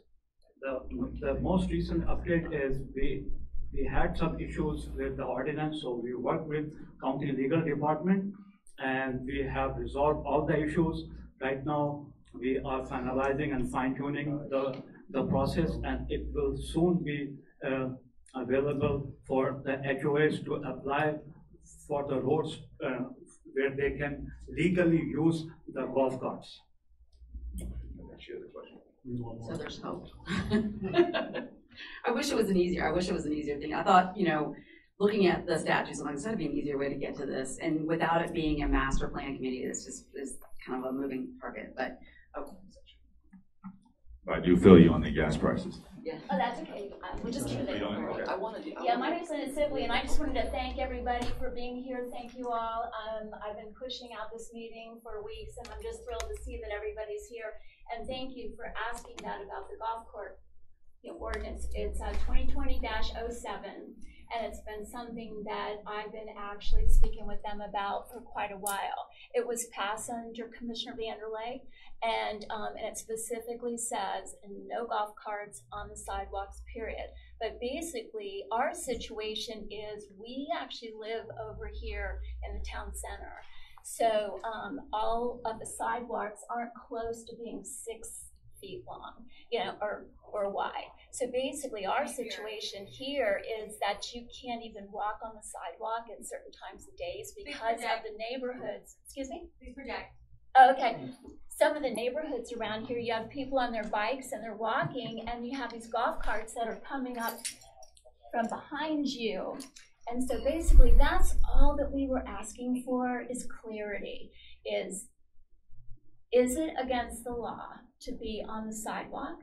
if it is okay, fine, make the sidewalks wider. And that's our thing. But if it's illegal, ticket the people to get them off the sidewalks because somebody's going to be injured. And I had reached out to the community and asked them, is it an issue for you? And I was bombarded with people all over, the whole area here. So it's a huge issue. So basically, thank you for saying something about that. But basically, the other question I had is the sidewalks, when they're going to be 6 feet wide, and then you've got the other, what was it called? A multi-use path is going to be 10 feet. What do you do in areas like ours where the sidewalks are like 4 feet wide or 5 feet wide? And there's no way any kind of golf cart could ever fit on something like that. So are you going to come back at some point and actually widen these sidewalks in order to make them, say, conducive in order to have the bicycles and also the pedestrians on the same sidewalk? So presently, we don't have a budget to come back and retrofit existing sidewalks. So again, a potential revenue source could be the sales tax revenue.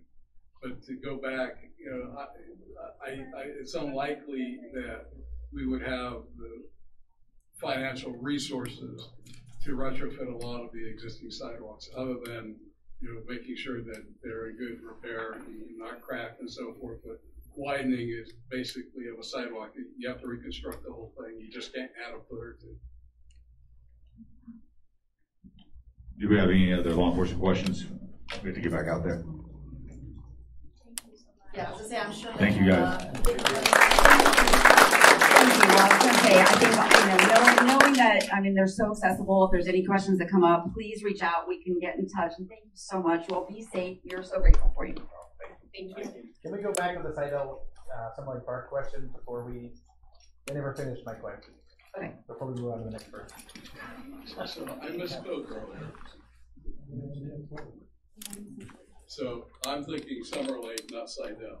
So that's the Summer Lake Park is 2 lanes and Seidel. Correct. So I apologize. I got the two crossed. But Yeah. what's the So the question is about that intersection. Currently, if you back up from Reams, it goes 3/4 of a mile up Summer Lake Park. It then goes back Seidel for 3/4 of a mile to a mile. They open Seidel up to a left turn and a right turn lane with no signal. So now you're trying to turn left off of Seidel onto Summer Lake Park through traffic that is backed up a 1/4 of a mile or more still past you because it all backs up from Reams. So the question is, what are we going to do about the Seidel Summer Lake Park intersection to fix it? And then, in addition to that, at Reams, if we could lengthen the right turn lane, and I'll send this to you because a lot of the neighbors have been talking about it. If we can extend that, would that fix some of the problems in addition to that? So I'll send that to you separately. So on Reams, that's going to be part of the design. I'm not sure if they can look at it, but that's something we can we can address. On the intersection at Seidel, very aware of that situation. I don't know, Gerald, if you have any plans there. So I know that we've looked at it several times. I don't know if you've come up with a solution or not. At this point, we have looked at it and we did not see any reason to change the traffic control. But as I said earlier, this area is growing and the traffic the increase in traffic is so rapid that we have to constantly look at it. So what I said to you today may not be relevant 3 months from now. So I will go back and look at. I would ask you to go to drive down Seidel to Summer Lake Park and go into the left turn lane at 8:30 in the morning, and try and live through it. That's what I would suggest: is drive down Seidel to Summer Lake Park and get in that left turn lane and see what it looks like. Because there is no way you can do that and decide that it doesn't need to be fixed. We will. Yeah.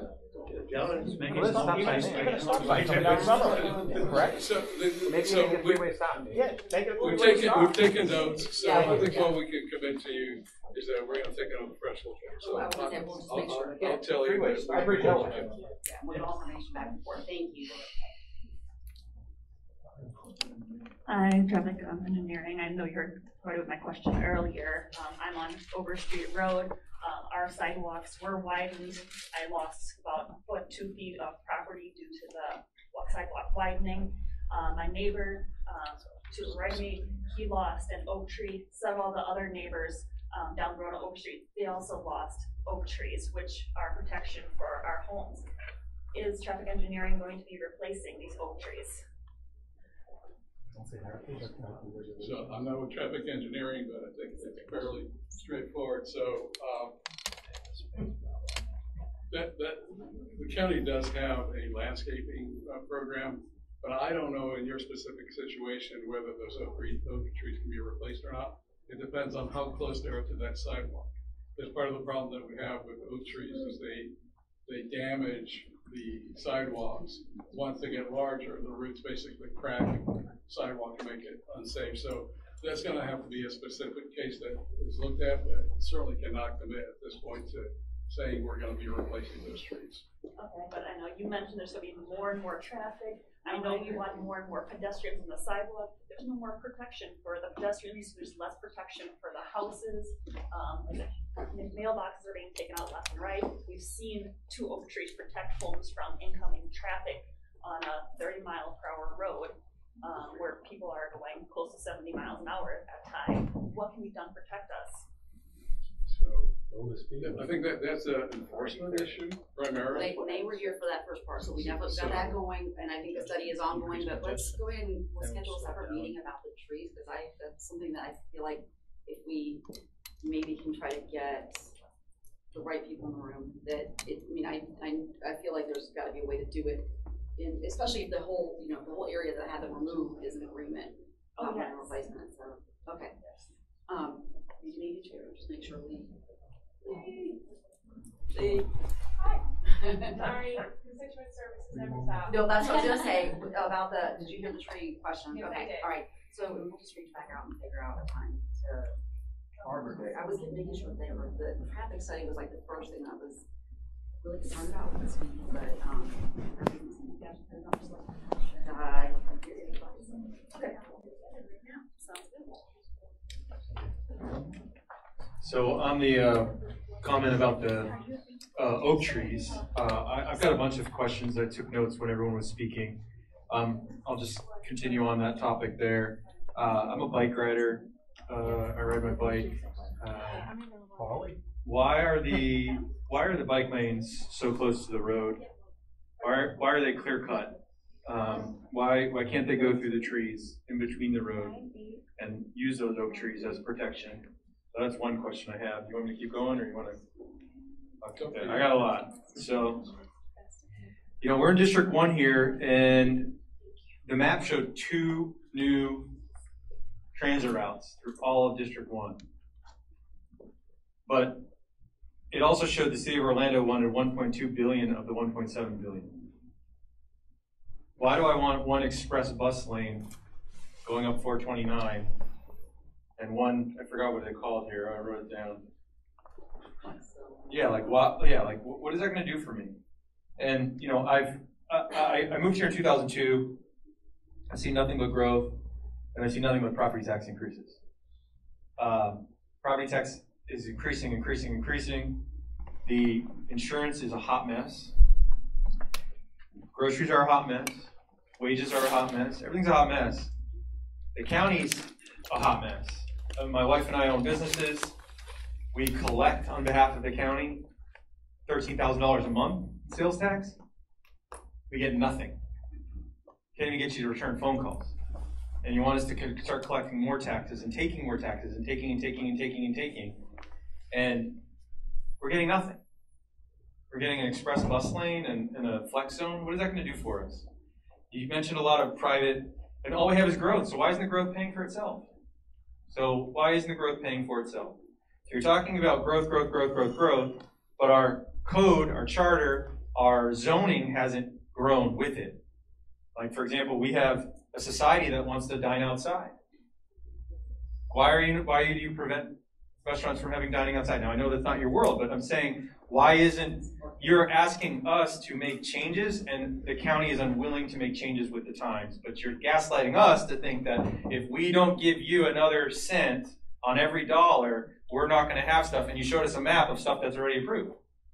So 2 lanes is what I saw. Two routes is what I saw. 2 new items for District 1 is what I saw. There is a new bus that's coming, theoretically, right? The neighborhood link or whatever. You didn't discuss that tonight, but it was on the maps, and that's an intriguing concept, but we didn't hear about it. It'd be cheaper to give everyone Uber certificates than to do that. But isn't that what it is? So it's like we don't need that. Sort of. You know We what? talk about. I was gonna say, I did get an updated map with some of those, but it certainly was not comparable to his point. I agree that it's not comparable to the 80,000. But he probably hasn't even heard about it. No, I have. Yeah. That's right. I read all this stuff. He's got the floor. So we talk about public-private partnership money. Public-private partnership money. Okay, where did they get the break on the front end to give you that private money on the back end to do the road? Like, for example, the developer Meritage Homes, they didn't have to pay impact fees because they gave swampland for an elementary school that then the county then had to go raise 7.5 feet full of dirt. So where was the benefit to the county? So we talk about public-private partnerships. That doesn't mean anything to me.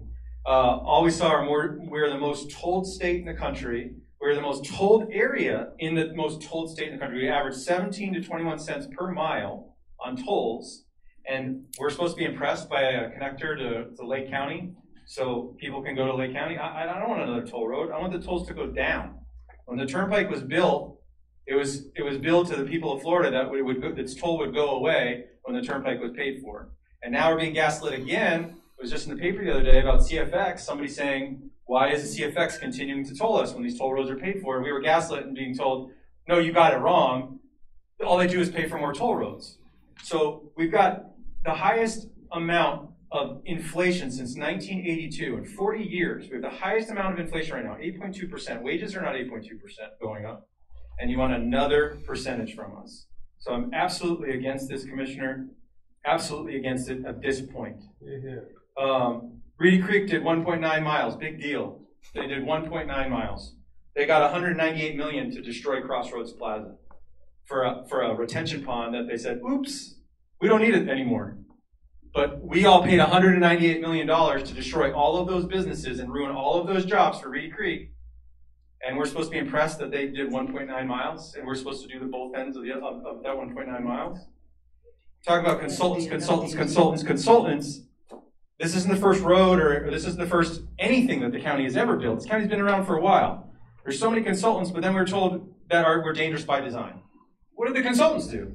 What have we been paying them for all these decades? And now we're declared the most dangerous by design? Who designed it? Consultants that we keep giving money to. Universal. I know it's not the county, but Universal got a handout. They got an overpass. Why couldn't they pay for it themselves? They blamed, well, we don't have a Reedy Creek. Reedy Creek paid for all those parking garages. We paid for the I-4 exit for Reedy Creek. But now we're supposed to go pay again? And they didn't pay any money on any of that construction material. They got to issue government bonds to pay for all of that stuff. But you want us, the working class, to pay for all of this, to continue to pay for all this. I mentioned the bike lanes already. Why do they have to be clear cut? Why can't they go through the trees? We used to have things in this country called parkways that were filled with natural foliage. Why can't we have them? They're beautiful, they're calming. The trees are sucking up the CO2 from the cars going by them right there. We're clear cutting everything, making these ridiculous roads, and then coming back 5 years later and saying we need to do another study because it wasn't done right the first time. You know, it was the circular. We saw one express route and a circular. And the express runs intermittently. There's no transit sites in District 1 whatsoever. None. There were 0 transit sites.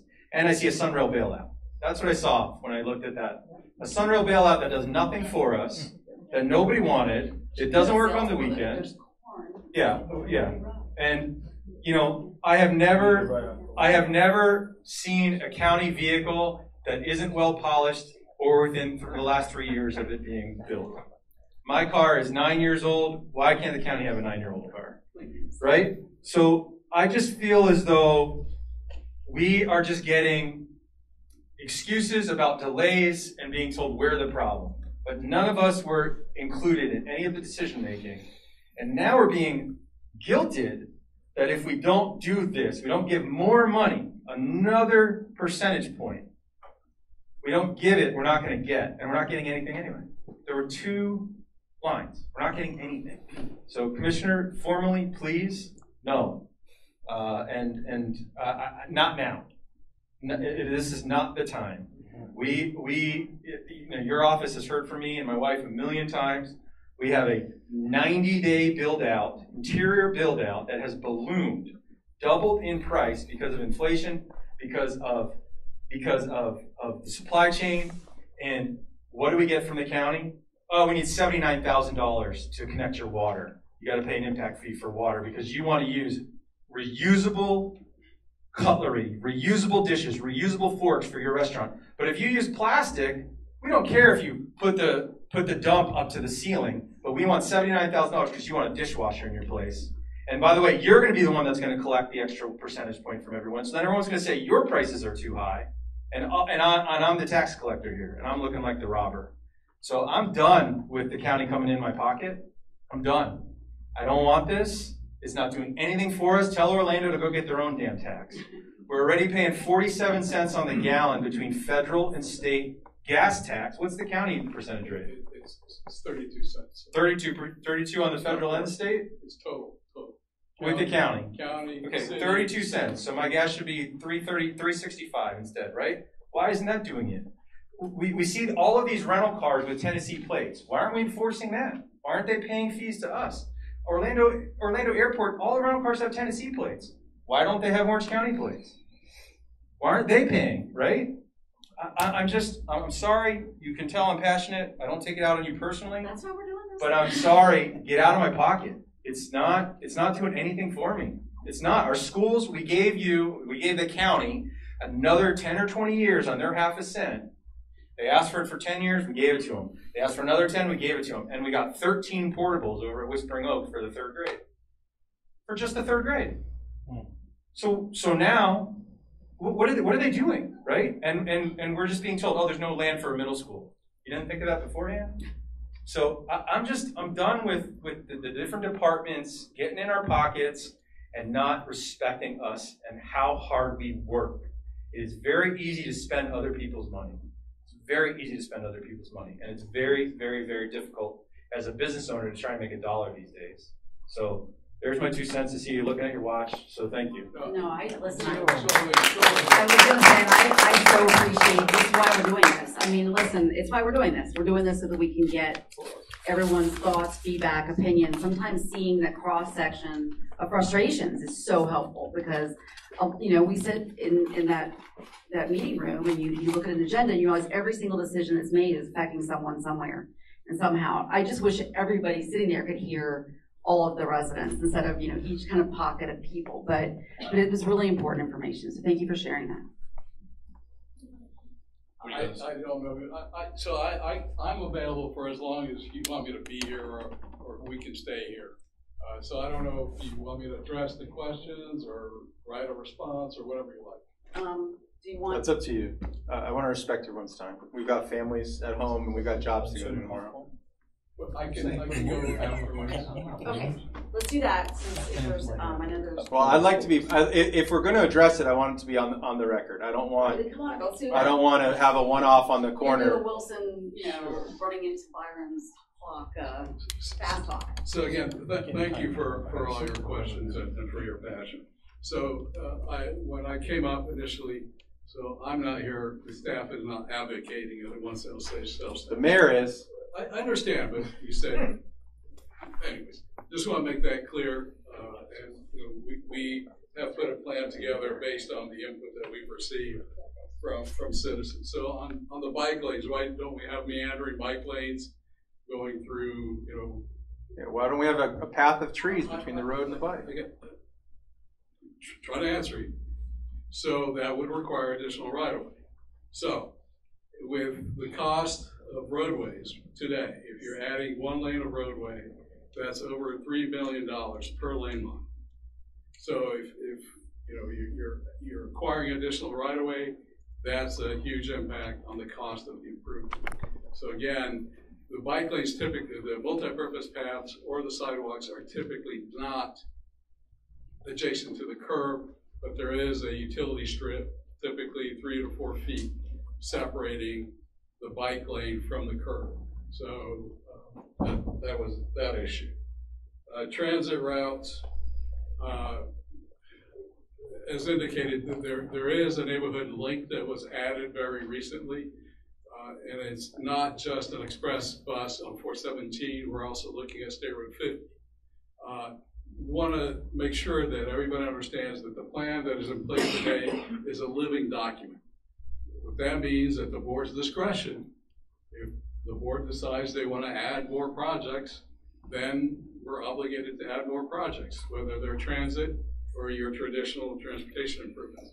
In regards to the express buses, I explained earlier that you don't need to have a 15-minute headway on an express bus because, again, those stops are very limited. You may only have 2 stops between downtown Orlando and Disney, for example. So it would make no sense to have 15-minute headways. An hour to 45 minutes, or at most a half-hour headway would be more than sufficient because, again, the bus would get there in much quicker fashion than the bus that has to make 15 stops between downtown Orlando and Disney.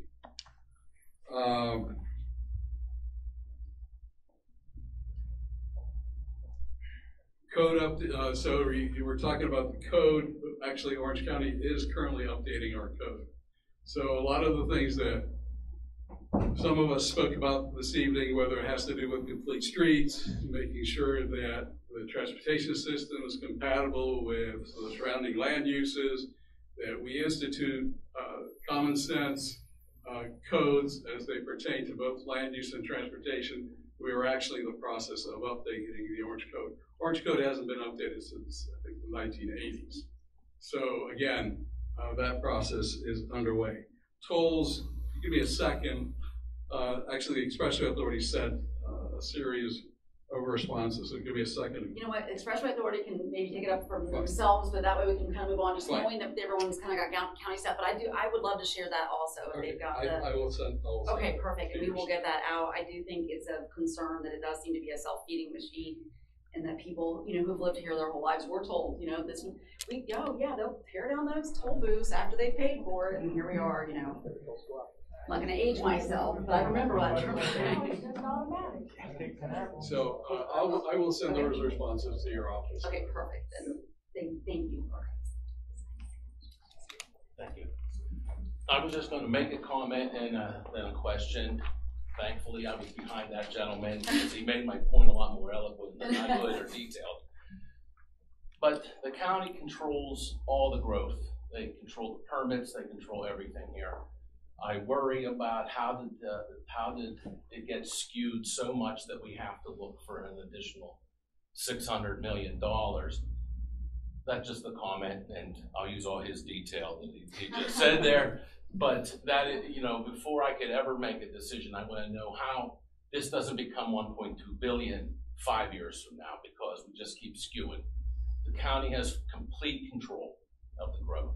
So, but the question I have is, especially a size of money that this is, in the proposal, is there a insurance that it can only be used for transportation? Because it's going to be a lot of people with a lot of buckets that has a lot of money. I came down from a state that specifically transportation was the bucket that every other thing that our governor, by the way, a Garden State Parkway, so I'll tell you where, that when it was built, it was a tool to pay for it, and then it was going to go away. Yeah, right. It used to be nickels. It's $2, $3 a tool now, all these years later. But anyway, that they're better. There has to be some insurance. I will never support anything that anybody else can get fingers into that money. If it's being allocated for transportation, then it's transportation, and no gray area. But maybe that's kind of transportation type thing. Yeah, and that is statutorily actually defined, but the part that concerns me within that is actually that, based on the matrix that they presented in sort of the priority list, that 10% the municipalities had their project list, and then there was the 45% transit, and then the remainder, I think, for roadway. And so knowing that didn't necessarily always reflect what residents are dealing with, and also the concerns that were brought to me that may be somehow supplementing or offsetting impact fees if the percentage of that for roadways was supposed to be paid in part by impact fees. So I know it's a complex formula for impact fees in the amount of that goes to roadways, and so it's not a one-to-one as far as the offsetting, but there would be some of that, as far as if it was transportation, would be factored into that formula. So, and I think those are all really good conversations about making sure that, I have said it every day that there are so many things, even just recently, the voters were loud and clear on, that it doesn't seem to be actually taking, shape in fruition in reality. So even with it articulated in an ordinance, I sometimes am like, okay, well, what is the matrix? If you call this a priority in transportation, and then underneath that you call it a priority in transit, what does that actually mean, and what does that matrix look like? And so we can share all of the ordinance language that was shared, like it's provisional, obviously, ordinance language that was shared with us, including the matrix, so you can take a look at it. And I would be curious what you thought. I know a lot of it's gobbledygook, but a lot of it also does kind of specify that because they learned some lessons from some of the other municipalities, counties in the area, that the court said this isn't going to stand, and so they took that lesson and then tried to sort of adapt the way that matrix would look. But yeah, I think that as far as the understanding about it being transportation, that's why it doesn't say infrastructure, right? Because there was a different set of requirements if it was infrastructure. Well, you're more fine-tuned than I'm even saying. There's a lot of issues that need funding in the city of Orlando. I don't want anyone else being able to get into that bucket of transportation money because we have another need in some other bucket somewhere in running this city, right? Running this county. That's the purpose of the oversight. Yeah, and that is the purpose of the oversight. But they have no say. Yeah. There's an oversight. And listen, I'm not defending it because I'm hearing what you're saying, and I think we have to look at it that way, right? You got to scrutinize every potential scenario, especially knowing that we are potentially getting this off to the next people behind us, and we want to be good stewards, right? So I think it's a really fair thing to inspect that matrix. Yeah. Oh, yeah. So the board does. It does. The final CIP goes to the board. So even the evaluation that happens with the oversight that was part of that presentation, right? So yeah. So, but yeah, I was gonna say, I think I understand that. I think the issue is understanding as a Floridian how many times we've earmarked for things that then it does go into something else, or the overall spending on that thing ends up being the same because it, ended up supplementing and then reallocating. So knowing that, I think looking at that matrix, and I'll send it out and share it and make sure everyone sees it. But I think it's a very fair concern. I hear you. I'm not here to talk about the transportation tax. I'm on the safety committee for the HOA, for the Cove, and also Overlook. And prior to this meeting, our HOA had actually submitted several questions that we are just chomping at the bit to find out about. I'm a cyclist, I'm a runner, I'm on the sidewalks all the time. And we have Hamlin Groves Trail is actually one of the most horrific roadways in the area here, particularly if you're trying to use the sidewalk or even on the side of the road if you're cycling. We want to know, number one, is there going to be a traffic light put at Hamlin Groves and Gwinnett? It's something that's been needed ever since the commercial buildings actually came up across the street from the Cove. And I was told that there was going to be a study, so I would like to have that answered, please. Thank you. That was his question. I understand. One more question. I have seen it in the list that we are about to put some, and I'll ask my staff to look into it. I can either go over all the improvements, but what I can tell you, so far we have done quite a bit in terms of the pavement marking, in terms of the signage along the trail. As when it comes to a signal, we take it very seriously. We cannot just put a signal without doing a proper evaluation and doing an analysis to make sure that the signal is justified. My staff is looking at it, and if the signal is warranted, we will be glad to put it, but without a warranted signal, it will be very difficult because we have standards which we have to follow for any traffic control devices.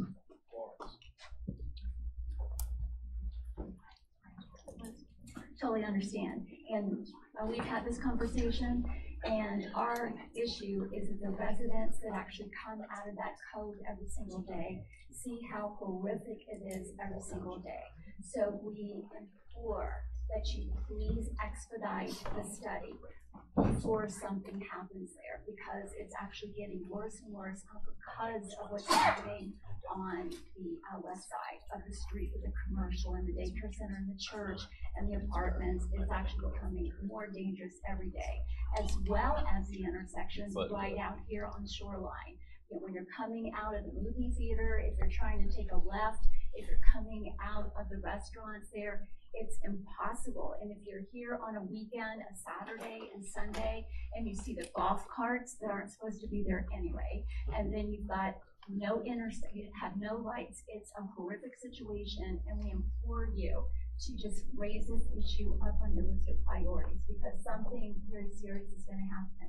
And I stress also this thing about the ordinance, or the golf cart ordinance. You know how passionate we are about that. But it's not well known. You can't even find it anywhere on any of the websites in the county. And I truly believe that if people could see this ordinance and read it for what it states right now, they would understand. It says no golf carts on the sidewalks, no golf carts on the streets, and it explains about the HOAs that they have to vote, and but you can't find it. And if somebody tries to share it, they're shot down by everybody who actually wants a golf cart on the sidewalk. So I implore you is to share this information as it is now, so there isn't this constant arguing between people, because honestly, a lot of us could care less either way. But it's just say, what is it now? If it's going to be changed, change it. But until it's changed, it's an ordinance and it's law. So I just wanted to share that with you, because that's what the residents in the code asked me to say. In terms of the access of any ordinance, including the golf cart, they are on our county website. So I'm surprised that this particular ordinance is not available. I can talk to our IT department to see, but I would be really surprised. It's very difficult to find. It's very difficult. I think our I've website looked for it. It's difficult to find. Yeah, but it's there. Yeah. Okay. All right. Well, that's. But we'll add it also to our communications, just making sure, we'll just say there's been a lot of questions about this. This is the way it's currently written. Please reach out if you have any questions, and we've really tried to be open to conversations back and forth about the need for micromobility or other alternatives for mobility in balancing that with safety. And so, we talked to the Sheriff's Department, we talked to you all. So, it's just an ongoing conversation, but we'll keep reminding people that what's on the books right now stands. What we'd also like to know going forward too is when you do the study. When is it going to start? All the steps involved in that, so that we have an idea. Is it something that is seriously considered, or is it going to be kind of passed on for something else that's viewed as being more important? So it's something that, as the COVID overlook, we would like to be able to get that information, so we understand what's happening. I'll have my staff give you an update on the status of the study. I think in the one thing, like I said in the very beginning, that we are serving the whole county, and we have requests from everywhere. So sometimes it takes longer than what we like to. So, and I know your frustration, I totally understand it, but my staff is doing excellent job, and they are very dedicated people, and if we need we hire a consultant to help us from time to time. But right now, I cannot tell you the timeline, but I will have my staff contact you or give you somewhat a timeline of this evaluation is going to take. And again, whatever is the outcome of the evaluation, we will make it happen. I cannot promise you a signal. I cannot promise you any other traffic control devices unless it is warranted, because we have to follow the rules and we have to follow the laws. I think my voice is really. I'm going to summarize it so we can move. There's I know that seats this is down getting here. to be You can late. hear so much better down here. The Masood staff is going to update all of us, Linda specifically, with timeline and the team's plans as they develop, so that there's a chain of communication that's open and established. Okay, that's good enough. Something.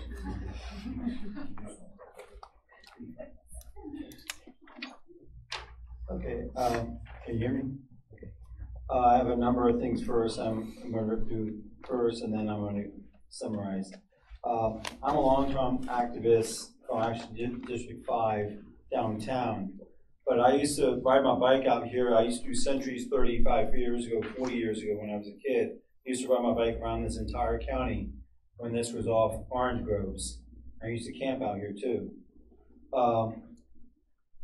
Dangerous by design. The common initial design of the BCC, I've been frustrated for decades as an activist, seeing developers come in with their cul-de-sac designs. We're not doing as many today, but they're still not connected like we are downtown. If you come downtown Orlando today, we have N number of connections. You can get anywhere at any time downtown because we're totally connected. That's not true. That's real. Horizon West Coast also requires the connectivity. Yeah, and I mean, this development out here is better, but we got to really work on that. So that's something that the county, we got to start at the county, that design design drives it. I really wish we could get a much higher percentage than 45% on mass transit, because we're never going to solve this problem with cars, because cars, as soon as you build it, and every one of us have been here long enough to see you build a 2-lane, it's filled. 4-lane, it's filled. 6 lanes planned, but it's filled. So you can't anymore limit the 6 lanes. So the only way you can do anything in this is really get serious about mass transit and try to figure out what's the best way to move people from A to B, figure out where people are moving, live, and work, and where they need to get to. We're not going to solve this problem with roads. The thing that I think we also need to rethink how we do Sunrail. Right now it's designed to be a commuter line. It needs to be a transit line, meaning it has to have a lot more stops. We don't need a diesel electric running this thing. We need this electric car running on the rails. Much lighter, easier to stop, move, smaller, to move quicker.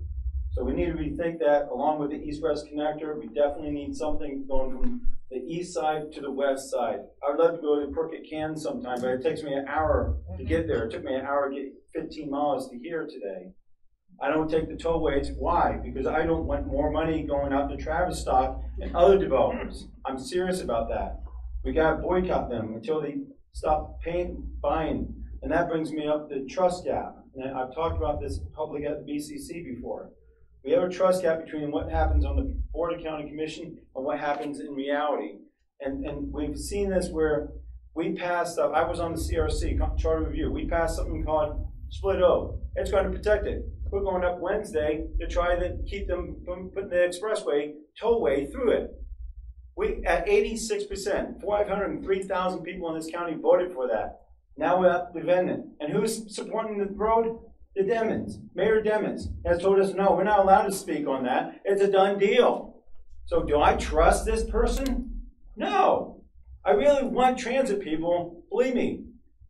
But we have to do, the only way I would buy this today is you issue a bond issue, connect it to the projects that you've listed out, give me 10 years to do those projects with no voting on it. It goes to the voters, and if we're not happy at the end of 10 years, we don't do the next set.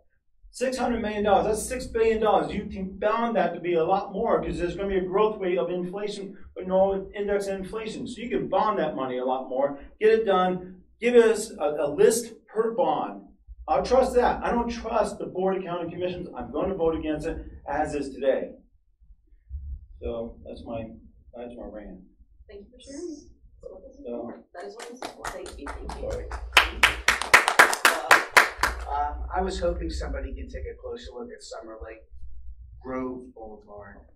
It's the alignment and the signage out there. It's accidents, the traffic stubble, and the quality of the road is questionable. So, Summer Lake Grove, not Summer Lake Park. Okay. So yeah, I meant Summer Lake Perpendicular. Grove. Yeah, perpendicular to each other. Okay. And obviously, when it was approved between the contractors and the existing road, somebody had to sign off on that alignment in Orange County traffic unit. It really is unacceptable. The second thing is Brightline. Is there any money in case Orange County has to contribute to Brightline out of the increases in the taxing? We haven't gotten any information about Brightline's Interact. I mean, it's a private entity, and right now there's not any. I mean, the transit component of this, as is currently part of the matrix, is Lynx and Sunrail. So,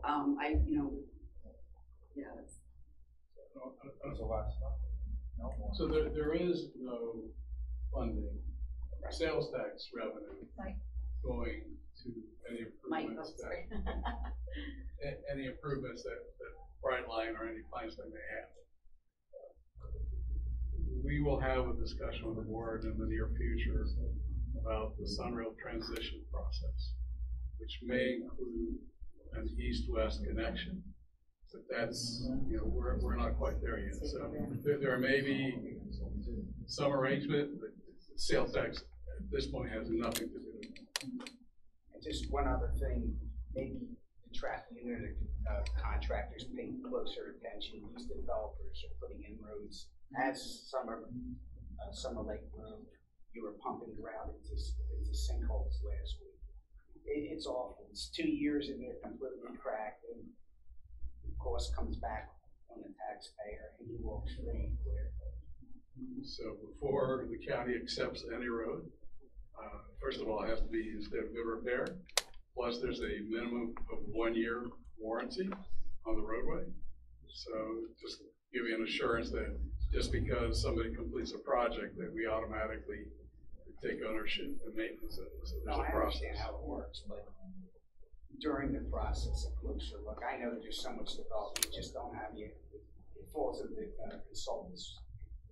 So one thing I would emphasize to anybody that, if you see something that doesn't look right, if you notice some flaw, please give us a call. Call 311. Call me. Call Gerald.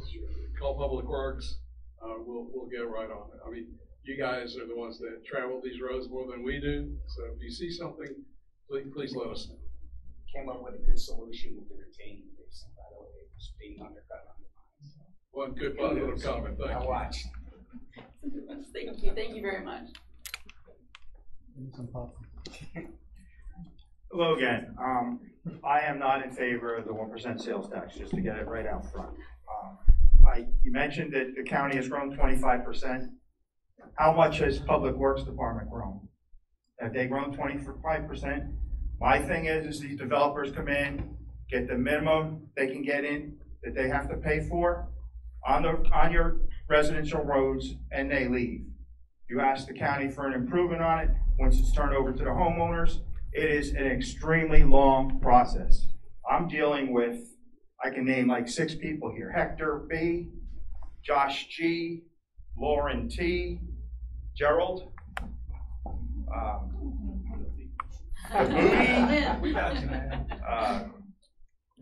John G, and Carmen D. And it's very hard. We sent a 2-page letter, our community, the HOA, to Public Works back in December. Then finally I had to call because I didn't get a response. The same with the Parks Department. There is very poor communication between these departments. I've even emailed your office, Commissioner Wilson. Lee Perry, no response. Well, I'm it's sorry. We have a meeting coming up. Okay, that back in January. So some of the points that I want to highlight on were already brought up about the Summer Lake going down to Reams and Fouquet. Fouquet was widened. Where does it stop? Overstreet. I live in Independence.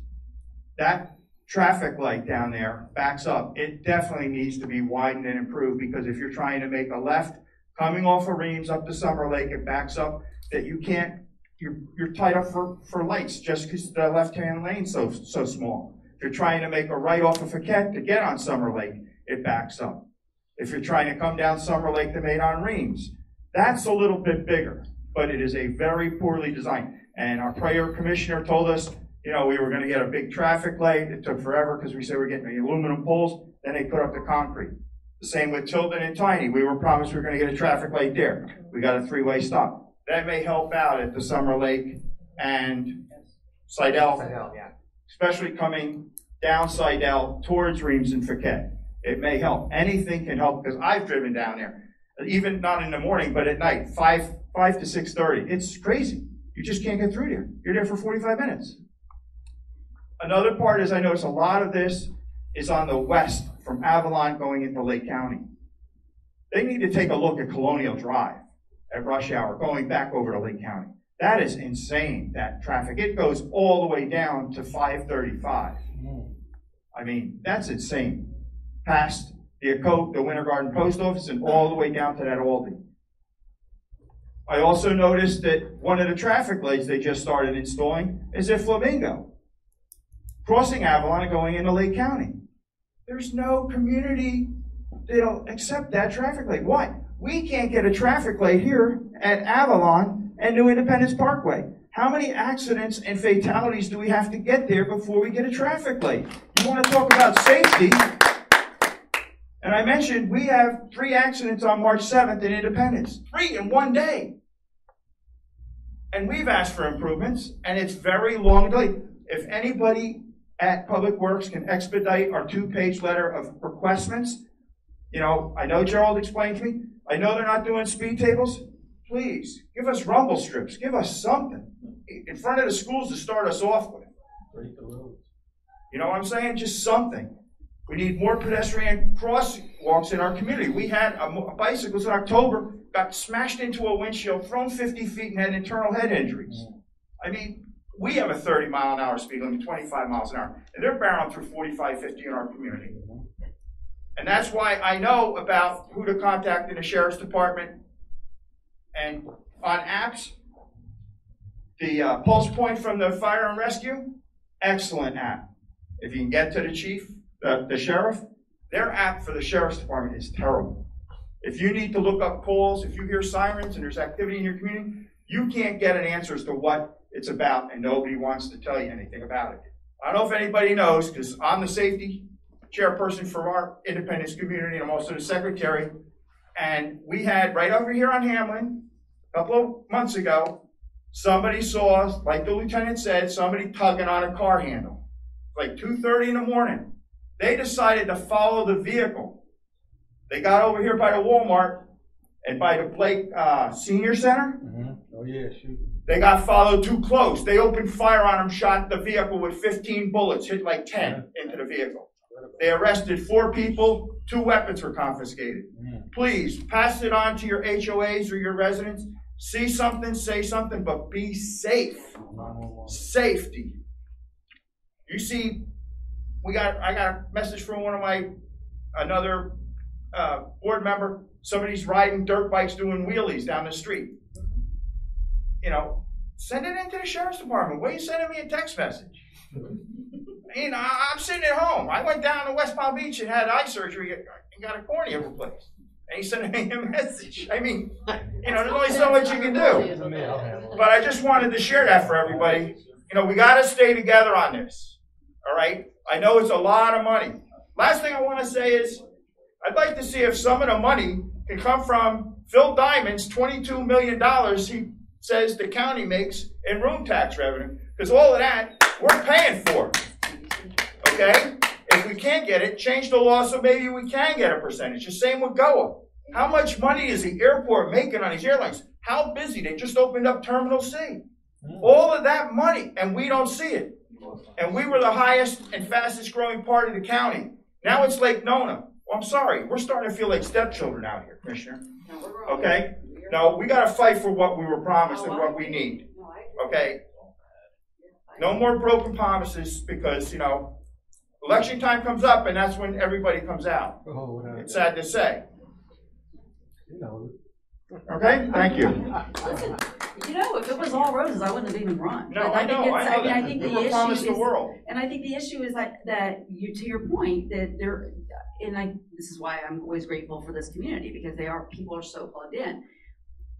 I can't have eyes, ears everywhere, right? And I know they are largely understaffed and outmanned. Exactly. So having that community communication is key. So, and I know that tonight, you know, it's just like it feels like the airing of the grievances. I'll vote for it. But it's really important, right? Because then it gives us some more insight into like even that sort of cross-referencing with the sheriff's department, right? Because that may help us justify something that had I just, you know, gotten an awareness one more of thing something to say. else. I went to the HOA Expo last Tuesday, if anyone knew, at the convention center, the West Concourse. It is huge, just the West Concourse. Why do we keep pumping money into a building that is very rarely used? It is empty right now. That money should be coming back to the county to improve the roads and the communities. Thank you.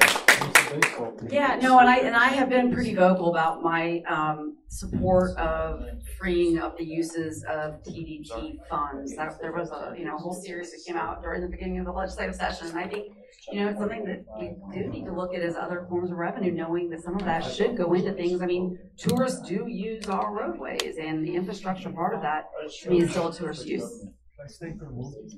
Thank you so much for your comments, sir. I definitely appreciate it. So you sent us a 2-page. Sir. Oh, okay. So we in traffic engineering are growing with the county as far as growing pains. So there's 13 of us, I think, in our office, and we I think answer calls from the entire Orange County. 6 different commissioners' offices. So if we don't get right back with you, I do apologize. We try to answer calls as they come in and requests as they come in. So forgive us for that. So we try to work as hard as we can. I know you said something about the signals. So we've been working with our signal contractor, but the prices of steel have gone quite up a bit. And actually, they've outpriced the increase in the contract. And so right now, I know at one time, the signal contractor would actually lose money if he were to actually build some of the mast arms that was promised, because the price of steel has gone up 30%, and the contract only goes up 3.5%. So we can't give them more than that. So we actually had to look for alternative solutions for mast arms and concrete poles. So right now we're looking for creative solutions to larger problems. And so we're working with the contractors and different counties and municipalities to help out and do what we can. Thank you. Thank you. Thank you. So very specifically, 2 things. Since the presentation that you were just sharing the details about the transportation stuff that the tax would go to, would you be able to do a quick bolded list of the things specific within Horizon West? Because this was Orange County specific. So like, it's nice to hear about that stuff, but it's not relevant for us that like live here and work here and play here and very rarely go to the rest of Orange County. So if you're able to do a quick bolded list so we can understand like how would those additional funds impact Horizon West specifically, I would love that. Yeah, and actually, then I do have the list that you made. Spreadsheet by district. Yeah, I have a spreadsheet by district, but I will tell you that the original plan from transit, once again, I can't, I'm throwing him under the bus, it's not here, but it was just left off. There was the one connection was in Ocoee, so it didn't even make it to District 1 at all. And then there was one express route that was still outside of District 1. They have updated that, so there has been updates, and they continue to look So that's specific to public transportation. Transit, so this is specifically links, potential links connection. Right. So I can send that to you also in Okay. the spreadsheet. There's also a roadway program. Yeah. Yeah, I've got the matrix. So improvements to roadways. Is that what you mean by It roadways? specifies what it is. Okay. So whether there's safety improvements, intersection improvements. That would be great to know. Like the transit, like I don't understand, like, are you talking about something where people could get around within Horizon West? I don't know how much that is really desired and needed by the people who live in Horizon West, but like, is that part of what the money would be going to, or is it just cutting through here to get to Disney? So, and just want to assure, and I mentioned this to the commissioner previously, so county staff has now been working in silos and not, coordinating with links. We've met with links every week for the last, I don't know how many months, so there's been coordination. So Send me on maps, and I'm still like, I don't know if they're getting it. in regards, what was the second? About like for the transit part of it. Oh, yeah, is right, it just yes. within, No, or is it no. through, or is there some combination thereof? Like, What does that mean? what is Horizon West getting out of the extra money specifically that helps us as a community? So that the neighborhood link, and actually there's a map here that shows you that neighborhood link. So this is sort of a on-demand service. That's the purple curve. Okay. So there's that, and then I mentioned the express buses going from downtown to Disney, primarily operating on 417. Then we have the State Road 50 bus rapid transit project as well. Which is outside Horizon. Well, but eventually you could make that connection to 545. And again, I want to reemphasize that the plan is a living plan. So in the future, the board may decide to extend that BRT along 545. That's not in the plan today. But again, just want to emphasize that, It'd be interesting things to can know, be like, adjusted. the surveys that came out of Horizon West, the public transit, like, was that really wanted or needed? My other very specific question is about, is there a reason that there's not a four-way stop yet at the intersection of Tiny Road and Bridgewater Crossings Boulevard, right outside of Bridgewater Middle School? I'll let Gerald answer that question. Tiny and Bridgewater? Yes. We'll look at that. I know there were the black strips there months ago So, after yeah. I had contacted you guys, but I'll check that. So normally what the strips are, we count the volume. So for the four-way stop, there has to be a warrant for that, and I think certain criteria that it must follow, certain amount of volume. so is it like an overall volume average? Because this is like a school-specific issue, so the four-way stop like is needed during the school, but it doesn't hurt anybody to stop during the rest of the day when it's not in and out, but it's a huge need during school. You've got so many walkers and bikers and cars going in every direction, and they can't hire crossing guards. So, and the kids don't look at the cars to see if the car's stopping or going. So, I mean, it's scary every time I go through there. All right. We'll have someone evaluate that to look to see if we can get intersection. You said Bridgewater and Tiny Road and Bridgewater Crossings. It's right there at the school where the buses go in and out as well. So you got big buses going through as well as the cars and the kids. You need to look at it though during school. Yes. At the entrance and exit of school time. If you send somebody over there at noon or at 6 o'clock. We have stealth counters that counts the vehicles, the number of vehicles, and we also have That's one of my vision, work which orders. is- So, you know, Okay. For Bridgewater Crossings and Tiny. Okay. Thank you. All right, thank you. Hi, I'm Susan. I'm on the HOA board at the Cove in Overlook. I've been speaking to Linda quite a bit, and I know you kind of answered her question, but we're here in Hamlin. We're the town center. We were sold on, and I know, that was sales, but this was a walking walkable, bikeable community. That's why I moved here. You will take your life into your hands in the middle of the day to cross the street to go to Publix. It is frightening. There's one crosswalk up at the four-way intersection, which you also want to take your life into your hands, because even when I have the white, you can go ahead, somebody's taking a right, somebody's not seeing the person. One of my dear friend's children was killed in a crosswalk that way. It is a huge problem. Now that Publix and more is opening there, the new, all the retail that's opening on Hamlin Groves Trail, and now we have these bike lanes, and I know somebody painted something on them. I literally need to stop, put my glasses on to read it. It's quite comical that we think that this is okay.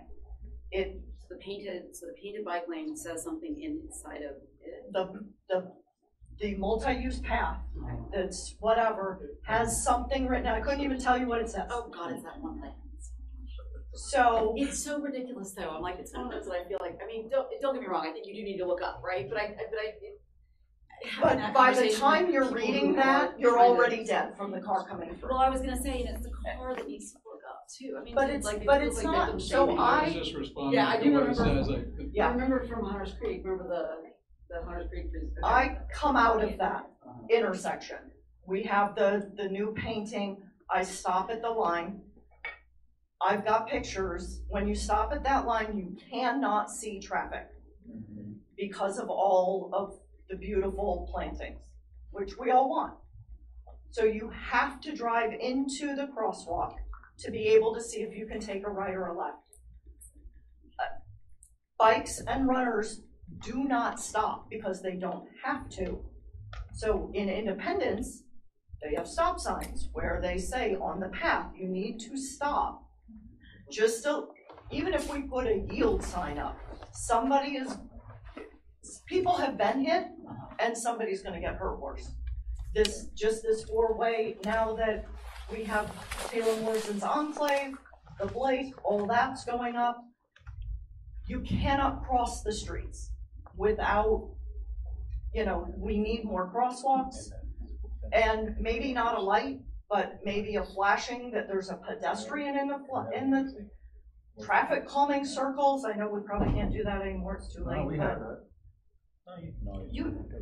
On Hamlin Groves Trail, I'm talking. No, but I'm saying, but all roundabout has that where you press the button, it starts flashing yellow. Starts flashing that somebody's there. That's a great idea. We need something. I will not walk to Publix or Pizza Press or any of those places. So now I'm getting in my car. And it's. Did you have the light bulb when I talk about induced demand? Like, yes, that's me. That's actually because me. I cannot it's cross there there. For you to walk where you used to be able to walk. You reduce the speed. It's now 35 miles an hour. Summer Lake Groves, Park, whatever. That street that goes into Hamlin Groves Trail is now 35 miles an hour. Is there any way to paint 35 miles per hour on the road, because people do not drive anywhere near that? First of all, I'm sorry. That's something should not have happened, because that's why we are working towards a program called Vision Zero, that we are trying to make, at least striving to make sure that I don't hear this kind of things from anybody. I just don't because want to I have see a it happen family, here, I have a family, like and you pointed out some of the very specific areas about that the sightline issue where you cannot see. Jared is making notes, and I will make sure that my staff goes out and take the measurement and see if those landscaping is within the right of way. We will take care of it. If not, whoever is the owner of that landscaping, so we will let them know that this needs to be fixed, because the safety at the intersection, and we have similar situation in town center and other places where a similar incident happened, and It's just one too many, you know, every place I go, I have to have this, and it's not something, okay? And you know, the line of sight thing with, sometimes with that forum, it's harder. Sometimes the line of sight thing is trickier to articulate, because you can see when a sign's been knocked down, or you know when because it was something that is. Well, and the bikers are coming a million miles an hour. They're not stopping because it's a crosswalk and they don't, you know, they have the right of way. But I don't see them coming. And it can be down here. And like I said, the little thing that got painted there, I mean, we literally laughed about it. It was like, and I know you're trying to help, I don't mean to be disrespectful, but it was, can we put it an actual yield sign or something to let the bikers and runners know we can't see that? Yeah. Well, we will look into it, and keep in mind, some part of the trails, and I am not very clear about what I know, there are some ownership issues. As long as that segment is under our jurisdiction, maintenance jurisdiction, we'll take care of it. Thank you. No problem. Appreciate it. Thank you. Thank you for your time. Hi. So, what I've seen so far, based on the information that I've seen in this presentation, I have looked at several other ones, is the folks that are here in this room obviously have concerns within the community that need to be addressed way before we even talk about this anything. I know we brought it up, it's an election year, we're trying to put it on the ballot, but I think the concerns are, one, my biggest question is, I didn't see a strategic plan where there is a breakdown of what the money, the allocations, the time frame, when the projects are going to be done.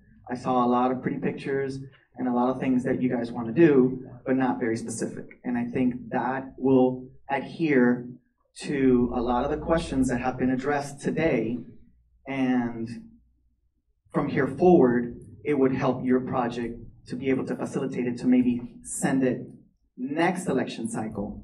Okay, I know it's a presidential one and you don't want it to die there, but I think we waited those 2 years, okay, unfortunately due to the pandemic, and now we've brought it to surface to try to get it through this cycle, and I think it's just not feasible at this point to do it. And I don't live in Horizons West. I live in Kings Point. I moved here 6 years ago. I'm retired law enforcement. I did 5 years with the Highway Patrol. The hardest thing, and 17 with the city of Coral Gables. So if anybody knows about traffic in this room, it's me right now. And so the hardest, thank you. And so the hardest thing ever I had to do was give notification to the next kin. Bicyclists, you name it. And I worked I-95 in Miami. Okay? So bicyclist, pedestrian, vehicle, truck driver, you name it, I've given that notification, and it is the worst. Any death is unacceptable. And so I think we need to address the issues and the concerns, I think, in this room first, because I have my own issues on 535. I mean, you think you guys are going 70. They're going 110. My house backs up to 535. I had to put out a fire behind my house when I first moved up here 6 years ago. So my husband and I retired up here for this. So, and I've seen the growth, and the growth that I see, I equated growing up in Miami-Dade from seeing strawberry fields booming into what is West Kendall. I'm seeing the exact same thing happen here in Orange County, where the groves are gone and this population came in all of a sudden. And so I think we need to, at least in this district, I know because I live here, is this has grown so rapidly that we need to address the concerns and the issues in this district first before we can figure out what's going on in the rest of the county. Because we are competing for those dollars right now. So that's basically my 2 cents in this, and thank you. Stay in touch. I will send you also the same matrix that we just talked about, and we'll send it out to all the email addresses that has, not matrix, the list of the spreadsheet. So you're right, it's not a strategic plan, but at least gives you a better understanding of sort of what was identified in each district. Because I think it was a lot. There was like 89 pages. Yeah, but it needs to be addressed. Yeah. Even if it's just a bulleted point, this is what we're doing, and this is, No, and I think what your point was about, and I think also it was made by some other speakers here is, you know, when you think about sort of the distribution of those dollars and understanding the population growth out here, and yet, you know, every piece of information I've gotten does show the majority of the funnel going into municipal downtown Orlando. So we need to be fiscally responsible. And I think, yeah, I agree. So, all right, thank you so much. No problem. I'll try to make mine quick. Hi, my name is David Sabila, and Horizon West resident. I'm on the PTO board at Kings Crossing Elementary, one of the largest elementary schools in Orange County. And one of the things we've been trying to do, Cynthia Daly and I have been working on this. We sort of lost sight of it during the pandemic, but we're going to kick it back into high gear next year. Is trying to figure out how to get cars off the road, trying to find alternative ways to get kids to school, so that parents' first, instinct isn't to get into the car line. I'm also a multimodal advocate at Metroplan Orlando with the same goal. So applying the things that we've seen work in pre-pandemic, and thinking about the sales tax, and hearing everybody tonight talking about accountability, and talking about really getting into the weeds as far as what is this going to support. One of the things I'm not hearing is how are we getting more cars off the road? And one thing I would love to know is anyone engaging the major employers and the major office parks within Orange County? You've got a lot of major employers in your district, Commissioner, to put together commuter programs, shuttle vans, shuttle buses, getting workers to and from their places of work as a coordinated commuter effort, incentivizing employees, incentivizing the businesses to participate, to try to take some of this pressure off of the county to provide these services and us to pay for them, and make the employers part of the solution in providing reasonable commuter access for their employers. I'm sure it'd be a huge benefit to get more qualified employees to and from work, especially in the service industry where it's barely making living wages. But are we talking about that at all? Yeah, well, I mean,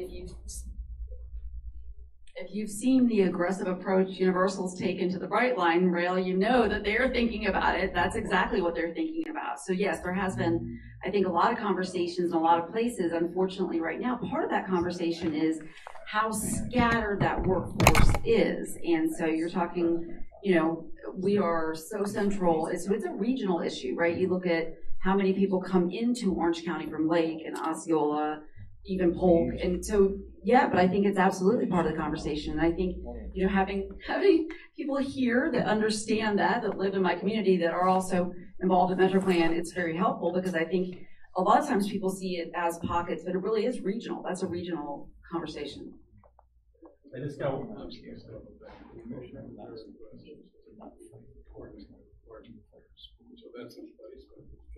Yeah, just the comment about that Lynx does have a van pool program that, it potentially could be something that would be enhanced. I think it's a good thing to bring up. I mean, I'll definitely write it down as one of my other kind of questions to see if that's been considered.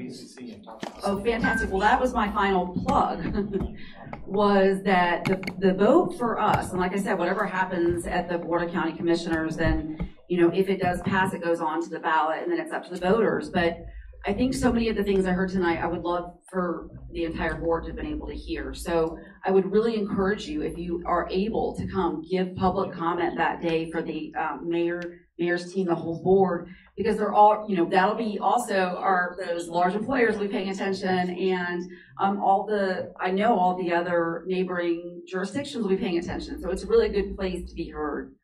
I just have one question. I don't need the microphone, right? I just wanted to read this. With the current state of the economy, do we feel it is advantageous to burden our citizens and Commissioner Wilson's constituents with the sales tax that is going to go from 6.5 to 7.5? Many families are just on the cusp of providing for their families. This tax will derail and narrow their purchasing power for the entire household. I vehemently will vote no, as well as all my family members. Once the genie is out of the bottle, how do we get it back in and stop another sales tax, because once starts, as we know, they're gonna go for seconds and thirds. And the other thing, the last thing I have to say is, there is no taxation without sensible representation. Thank you. Wait, what was the last part of that? I'm sorry. I said there's no taxation without sensible representation. No, I agree. I 100% agree with you. And I've been really very honest about my frustration in that District 1 has right now. The fastest growing population at beginning of redistricting was the largest population. And there are things that I have worked sometimes with the community on for a long time, that because the other commissioners or mayor haven't heard, it doesn't necessarily transmit. And that representation, then you think, okay, well, how do we make sure that everyone is hearing the same things? And I do, I know that Tuesdays are not an easy time to come and give public testimony, but I would encourage anybody who can't make it to email those exact sentiments. I think democracy is it's not a bystander sport. And I think a lot of people, and I really am grateful for the trust, and I'm grateful for the ongoing communication, but I think they assume that once they let me know that that's a done deal, and it's not. I'm one of a board, and a board, sometimes is there, everyone sitting there is wrapped up in what they're hearing in their communities, or also sometimes by other, entities. So just to be able to share that across, all the way down the line, I agree with you. I think this is a very difficult time, and I think without having I am concerned for the residents that are struggling the most and what this is going to mean. And I think with inflation being what it is, that we've heard from some folks that property taxes have gone up and up. And actually our millage rate hasn't changed. But the issue is that because the value of everything has gone up and up, it doesn't matter. You feel you're paying that. And so, yes. So I am hearing, I'm hearing people right now. I'm hearing loud and clear, and like I said, I'm just trying really hard to gather all that information, and if it makes it pass, which is setting off the insurance issues. Oh, well, that's a whole nother. That could be a whole thing. Yeah. But people need to have insure their homes because of the place we live. So that's right. Something has to compromise. That's right. And our super genius legislator didn't decide to take it up. So But we're protected from trans kids, so we're okay with it. Yeah. We'll pay the thousands more every year for the 3 trans kids. These are things that, regardless of what happens next week, I think we have to keep having, getting meetings. And like I said, I know it was uncomfortable, so thank you for hanging in there, Team Orange here, because I know it's uncomfortable, but we have to do whatever happens, right? We have to try to do right by residents that are giving us information, good information about where they're seeing safety issues and issues that are a result of growing pains. That's why I want to give kudos to Commissioner Wilson's office for her lowering the speed limit on Reams Road, where there were 2 fatalities of public workers from 55 to 45, thinking that it only would have been a specific amount of the roadway from Chase Overstreet on 535, but it continually went down because everybody knows, she knows, I'm a retired police officer, you got 55 miles an hour, you're doing 65, 70.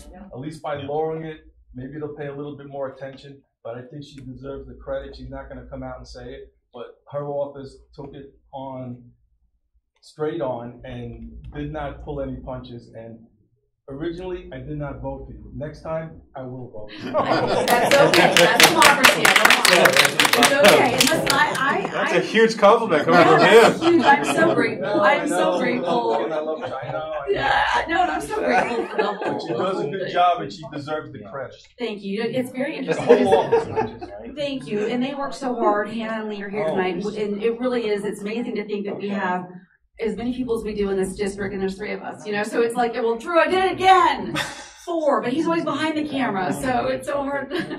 But we really have a heart for our residents, and we try to make sure that we're making all the right decisions all the time, and we rely on, all the people that have come out here tonight that are willing to take their time to do this, and I appreciate all of you, and I appreciate all the feedback. I know, sometimes by the time they get to us, they are fired up, and I'm like, you know what, sometimes we deserve it. We deserve it. So thank you for giving that feedback. And I will say that people were not as happy about it out on Winter Garden Island. It's okay. I know. It's okay. Please everybody. No, and it doesn't matter if it's saving a life. If it's saving a life, it doesn't matter. I went to a garden party. Remember that song? Yes. I wanted to play certain songs. He said, I'm playing my song. Exactly. Thank you. Thank you so much. All right. So There is Horizon West happenings magazine down here. There's other information about some of those transit routes if you haven't gotten a chance to take a look at it. I think we got everyone's contact information, and we're going to share probably more more details than you'll want. Feel free to delete what you don't want. Feel free to ask more questions about things that maybe didn't come up tonight. And I think, you know, we'll see what happens on Tuesday. I am continuing to try to listen and study and listen and study. So thank you for giving me a lot to think about. What? Can we stay for the movie? Midnight showing. Free movie.